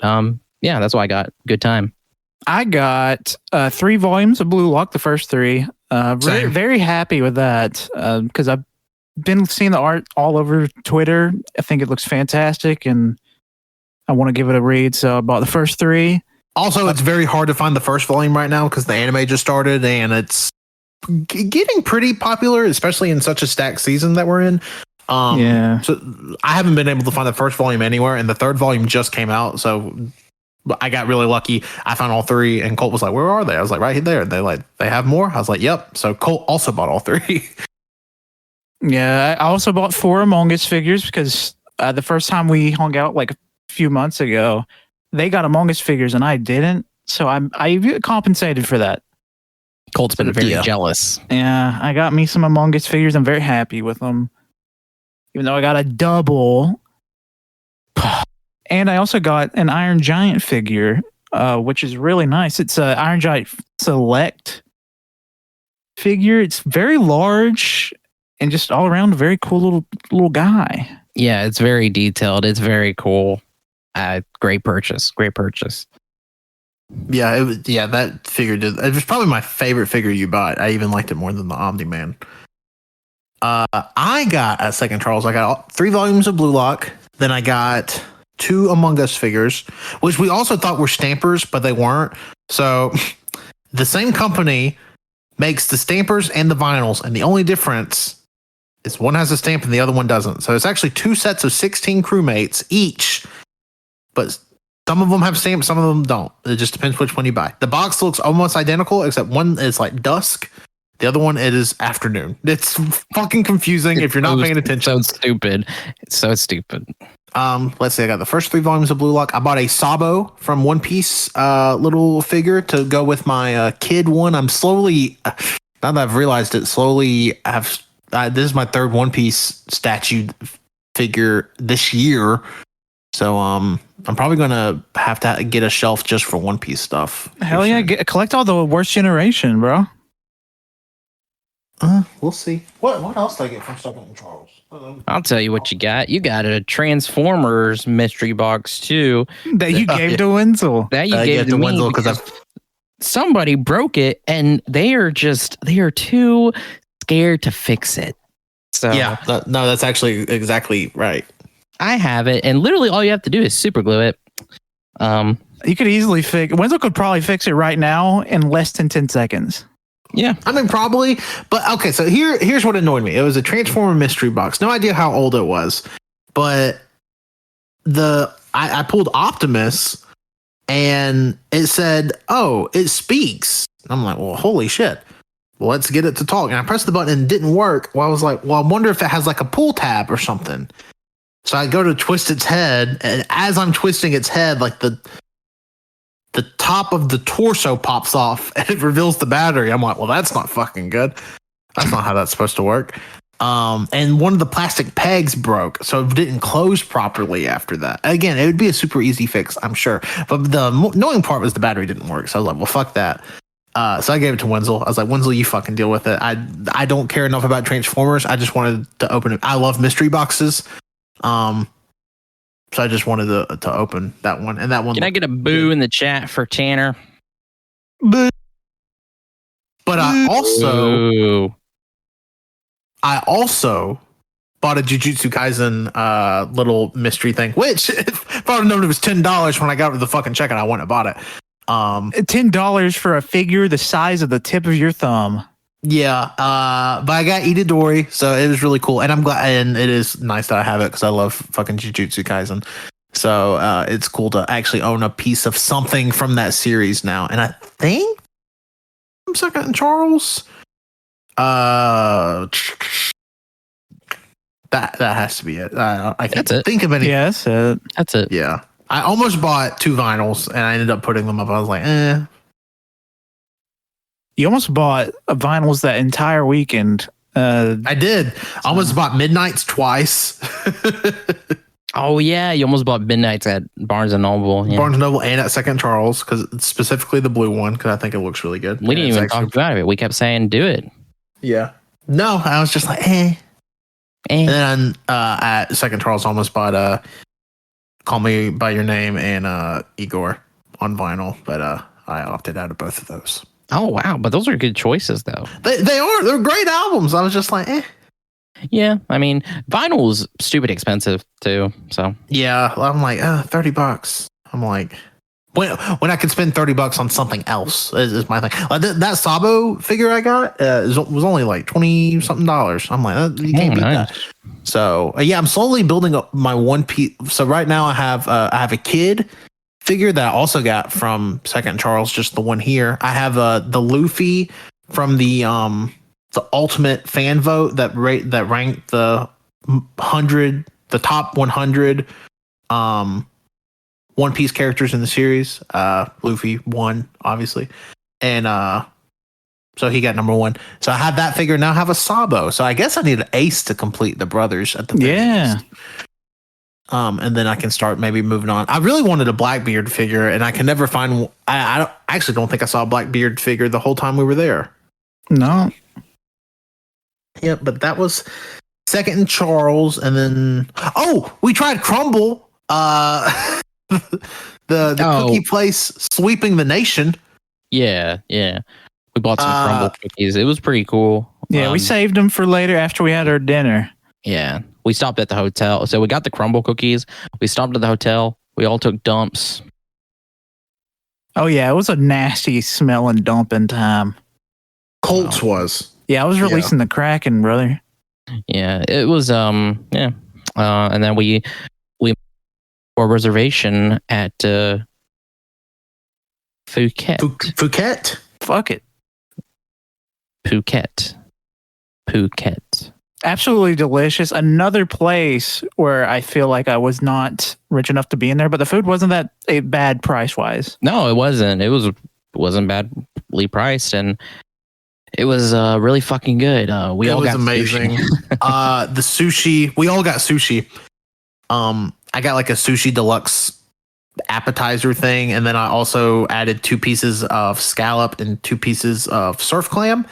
And the scallop nigiri that I had was probably. I mean, I obviously living here, we don't have access to some of the like top tier, absolute. This piece of nigiri was $100. We don't really have any omakases here. In this area of the country, but the scallop was fucking amazing. It was. I would put it against any other piece of sushi or seafood in general that I've ever had. It was absolutely amazing. Highly recommend. All the sushi though was good. Colt can attest for this as well. We had like a tofu one that was amazing. Yeah, it was really good. The egg was good. I loved all the fish. There was one that Colt was a little iffy on that he saved for last.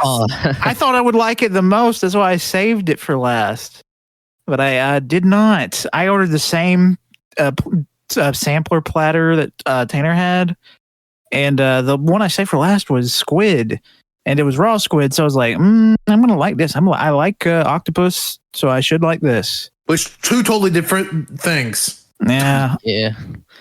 It was funny though, because whenever there was the tofu one that they both had eaten already, and when our server came back to give us like drinks or something, Tanner was like, "Hey, do you know what the sushi was that was right here?" Pointing to the empty spot on his plate. Yeah. And the person was just like, what?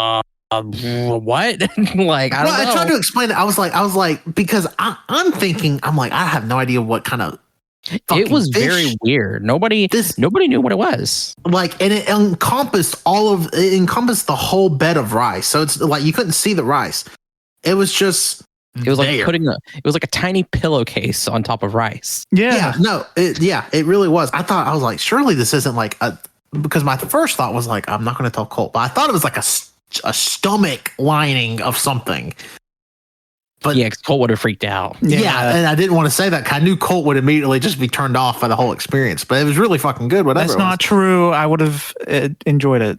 Yeah, it was tofu. It was good. I tried. But yeah, it was just tofu, and it was real. I had never had sushi like that where it just encompassed the whole bed of rice. But yeah, it was amazing. Yeah, I can't remember what rolls I got, but they were good. I mean, every place we've eaten, even the hotel breakfast, there has been no food that's been a miss. Yeah, there was no miss. And wrapping back around to Saturday night, trying those crumble cookies. Granted, we were pretty full, but we had to wait for a while. Yeah, we had to wait. And I was still way too full. Honestly, I probably shouldn't have ate those cookies when I did. But you did.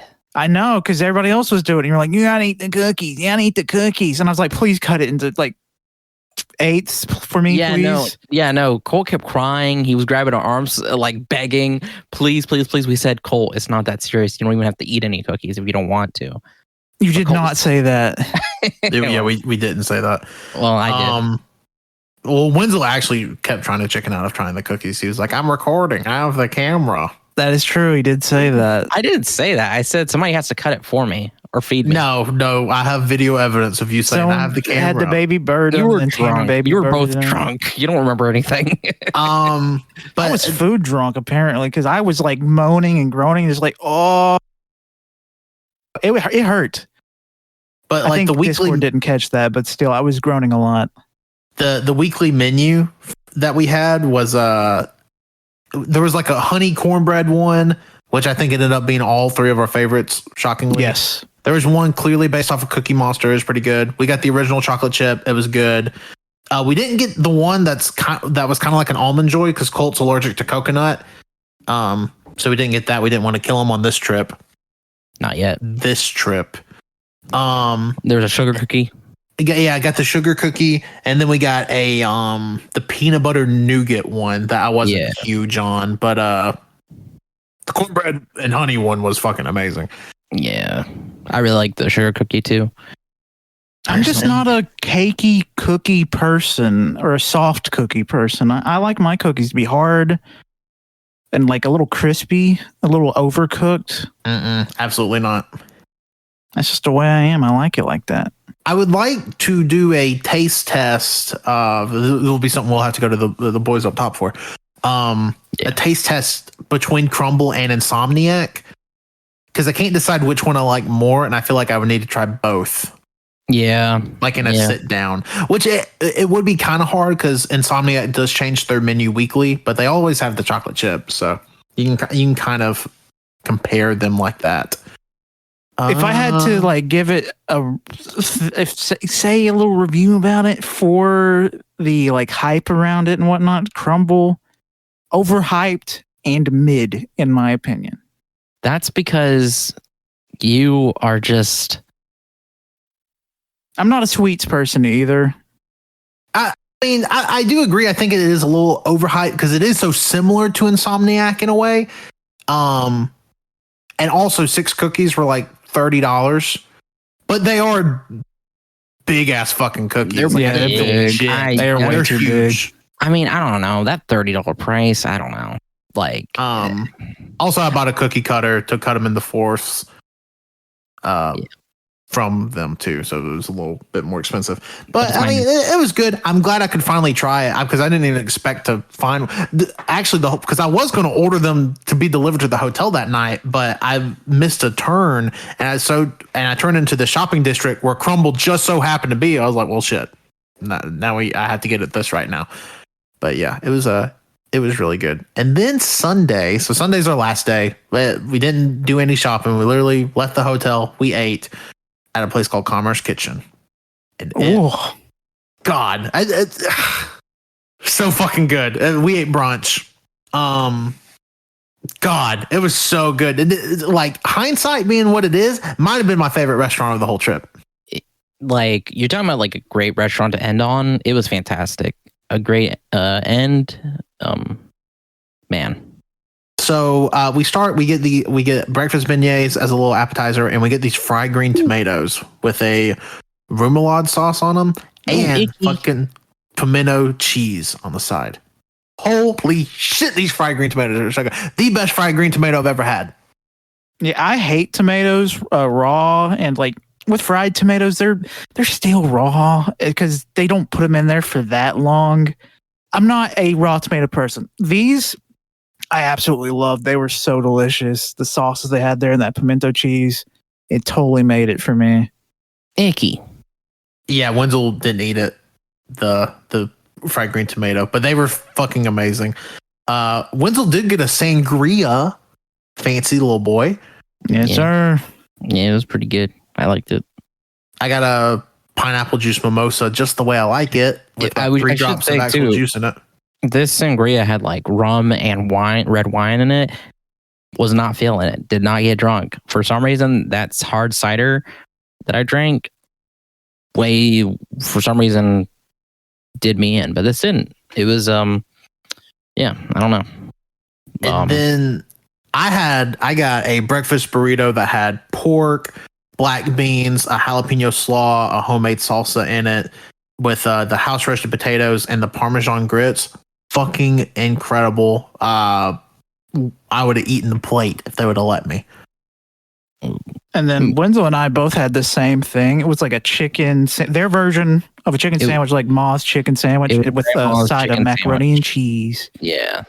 That macaroni and cheese was the best macaroni and cheese I've ever had in my entire life. The best macaroni and cheese ever. Like it had very thinly shaved, like Parmesan or something. And then bacon bits, and then these really long noodles. It was so good. So fucking good. I could eat that any day. Yeah. And then something I've never had at a brunch before. They bring out a dessert menu. And I've been to my fair share of brunches. Never had a dessert menu brought to me, but they had a bread pudding. And we have a place local in town called the Palmas that, for my money, I've been to a lot of restaurants, has the best bread pudding in the country. Bottom dollar. It is expensive. It was like $12, but the best bread pudding in the country. This bread pudding I got from Commerce Kitchen. It's seasonal, so they may not have it when you're there. It was a chocolate and caramel bread pudding. Chef's kiss. I give it a legitimate 10 out of 10. No notes. The best bread pudding I have had in my life. That does sound really good. My dessert was they got it wrong, but that's fine because what I got was great. I spilled my glass. Yeah, you did. Yeah, Wenzel was we were playing with Among Us. No. Okay, so sorry.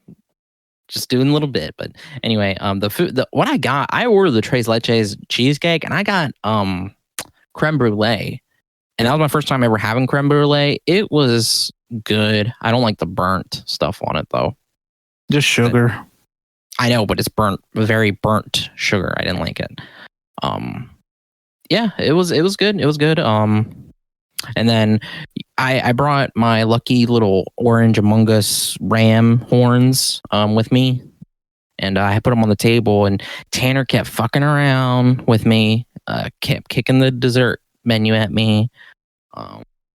No, that's not true. I kept flicking it at him, and he flicked it at my ram head. And I got scared, so I grabbed it. But when I grabbed it real quick, I end up knocking down my glass, just filled with a little bit of alcohol still in it, with ice. It went everywhere. A lot of ice went in the Colt's pocket somehow. Yeah, right side was just covered in ice. My left side, I felt so bad, so I was just quiet for the rest of the evening. Yeah, we quietly like wiped it up and just did not do anything about it. I would pick up ice occasionally before we left because I just kept finding it. Yeah, Colt just kept picking ice out of his pocket. No, you picked up everything. I checked. We got everything. Yeah, it was just really funny because it made just a loud enough noise where the restaurant got a little quiet. Yeah, it was funny. It was really funny. But the chicken sandwich I should mention is probably one of the best chicken sandwich ever I had. Yes, it was perfectly portioned. Very kind of a thin meat. It was really tasty. Bread was really good. I loved it. I would get it again. Amen. Well, I mean that's the trip. We came home after that. Top three things. Top three things. Yeah, it could be anything here. Top three things that you enjoyed. Mm-hmm. Okay, here we go. I'm going to go first. Number 3. I'm going to go. I want to go Stone Age Korean BBQ at number 3. Number 2, I'm going to say was Dave & Buster's. Dave & Buster's was a fucking blast. I'm going to give an honorable mention to the Deep. Number 1, hanging out with my boys. Yeah. What about you, Colt? I'd say number 3 for me, probably we didn't really talk about it, but after we were done for the day, we'd head back to the hotel and we'd open up some packs or just random shit that we had. I really enjoyed that. That's my number 3. Number 2, probably is Dave & Buster's. I fucking love Dave & Buster's. Absolute blast of a place. And the number 1's Korean barbecue. I want some right now. Nice. I would say my number 3 is Stone Age Korean barbecue. Number 2 is Dave & Buster's, and number 1 is sorry, I got to copy Tanner here, but hanging out with the boys. You copied my whole fucking top 3. I didn't say my honorable mention. I mean, my 3rd was essentially the same thing. What's your honorable mention? The Deep. No, I would say my honorable mention was probably oh fuck, maybe it is the Deep. It wasn't a bad part about this trip though. No, it wasn't. No. I mean, I know I did finish my sandwich at the toy box, but honestly, I still had a great time there. Yeah, everything was great. I'm like Colt, coming home back to the hotel on Friday night and Saturday night and just opening a bunch of fucking cards and mystery boxes was a ton of fun. Yeah. I don't know if we want to talk about it, but we recorded 2 hours of footage. I don't know if that's ever going to get fucking shown in some shape, form, or fashion. Because Wenzel was recording our feet almost the entire 2 hours. Yeah, but we have us opening these cards and genuine reactions to our pulls and stuff. And like I said, I've recorded a little bit in the art or in Dave & Buster's. I have video of Colt beating the high score. Don't know if that ever gets thrown up on anything. Who fucking knows? If it doesn't, it's for us. We had fun. Yeah, I was very artsy with it. Yeah, it was a great trip. It was one of my favorite trips. It was a ton of fun. Yes, sir. I'm just now remembering, it was so funny because every time, because I mean, these two, Tanner and Colt, they had their dogs out, and I just, as soon as the camera, immediately, bam, it's we got to get some video of those dogs. I guess. Oh, wait a minute. We're forgetting one important detail. I changed my honorable mention. My honorable mention for favorite experience was getting to meet and experience Phoebe. I forgot. Well, that was more of a y'all thing.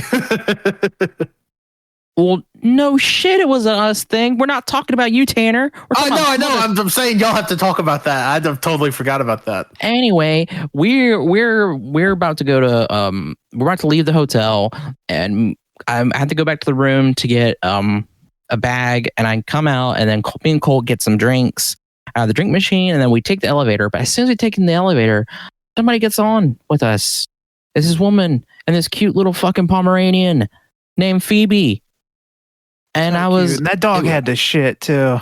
Yeah, she had to take it out to go poo. But anyway, we go down the elevator and we're like, where the fuck is Tanner? Tanner's downstairs in the lobby waiting for us. Couldn't wait for us up there.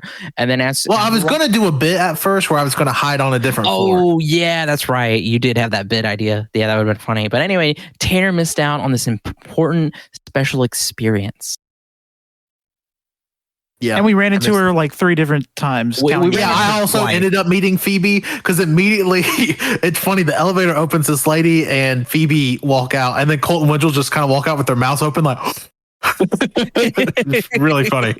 It was really good. Yeah, we met Phoebe a second time, and then Tanner met them again whenever we were leaving. Yeah, so yeah, I met Phoebe twice, but then Colt and Wenzel saw Phoebe 3 times. But yeah, that was us taking Huntsville. It was a great. I'm super glad we did this trip. We actually have a couple. We actually booked a trip for next year while we were there because I want to do more with you guys. And yeah, we're doing a convention together in February. So yeah, should be a lot of fun. Let's see. Y'all want me to do the plugs? Whoever wants to, bro. Fuck, I'll do it. Here we go. Thank you, everybody, for listening to this week's episode of the All You Can Hear podcast. As always, you can leave us a like, review, a subscription, a rating on SoundCloud, on iTunes, on Spotify, on Google Podcasts, on all your favorite RSS feed catchers. This week, I know Pat usually mentions Cajun Greatness will probably have an episode come out this week. I am pretty positive of it. I would bet on it. I hope so, at least. I do know that Backlog Boyz has an episode coming out on Wednesday where we're going to be talking about a lot of stuff that's happened from the last month in gaming, ranging from a ton of stuff. We got some impressions, talking about what we've been playing, some news. So that would be a lot of fun. Make sure you subscribe to the AYCH Xtra, that's XTRA feed, to get Backlog Boyz to you twice a month. And let's see. You can follow us on Twitter at AYCH Podcast. Follow the extra feed at AYCH Xtra. Follow Backlog Boyz at Backlog Boyz Pod. You can follow me on Twitter at Tanner1495. Just to give some more plugs, follow the podcast on Instagram at AYCH Podcast. You can go to the twitch.tv/allyoucanhear for streaming, if we ever get back to that. You can find us on YouTube, All You Can Hear, for the VODs of our past streams as well. Yeah, definitely check those out. And thank you. My name Colt. Follow me on Twitter at ColtD00. Among Us in real life. I think that's just NASA. All right, well, that's the show. We'll see y'all on Wednesday. I got a plug. Oh, fuck. Yeah, you're right. I literally almost hit stop recording. Man, wow. Isn't that crazy? Every time. I only did that because you plugged more AYCH stuff and just in my head. We gotta plug the AYCH stuff anyway. Sorry. And to plug some more AYCH stuff on AYCH Xtra, there's also Pat's Ultraman files. Go check that out. And that's on AYCH Xtra. It's its own feed. Oh yeah, it's its own feed. My bad. And then also go check out Cinema Grenoir with Ash, Pat, and JoJo, where they talk about goth culture and goth movies and stuff like that. And then go check out Tanner's Muscle Orchestra. That coming soon. We've had some hitches in the road recording that, mainly COVID, but and the flu. And yeah, so check that out when that comes out. But thank you for listening on Wenzel. You can follow me on Twitter at WenzelWilkie. You can follow our Instagram at WordOfWenzel. You can follow my Bookstagram, Wenzel Banters, where I talk about books. You can follow my or go to my store, worldofwenzel.bigcartel.com, where I sell prints and stickers. I'd appreciate it. And I have a link tree for all of my stuff, including my Ko-fi, my Letterboxd, my Goodreads. Everything's in there. So go check that out. Thank you. All right. And remember, Backlog Boyz on Wednesday. Come check us out. We'll have a good time talking about video games. And everybody here, we'll see you again soon. Ta-ta. Good night.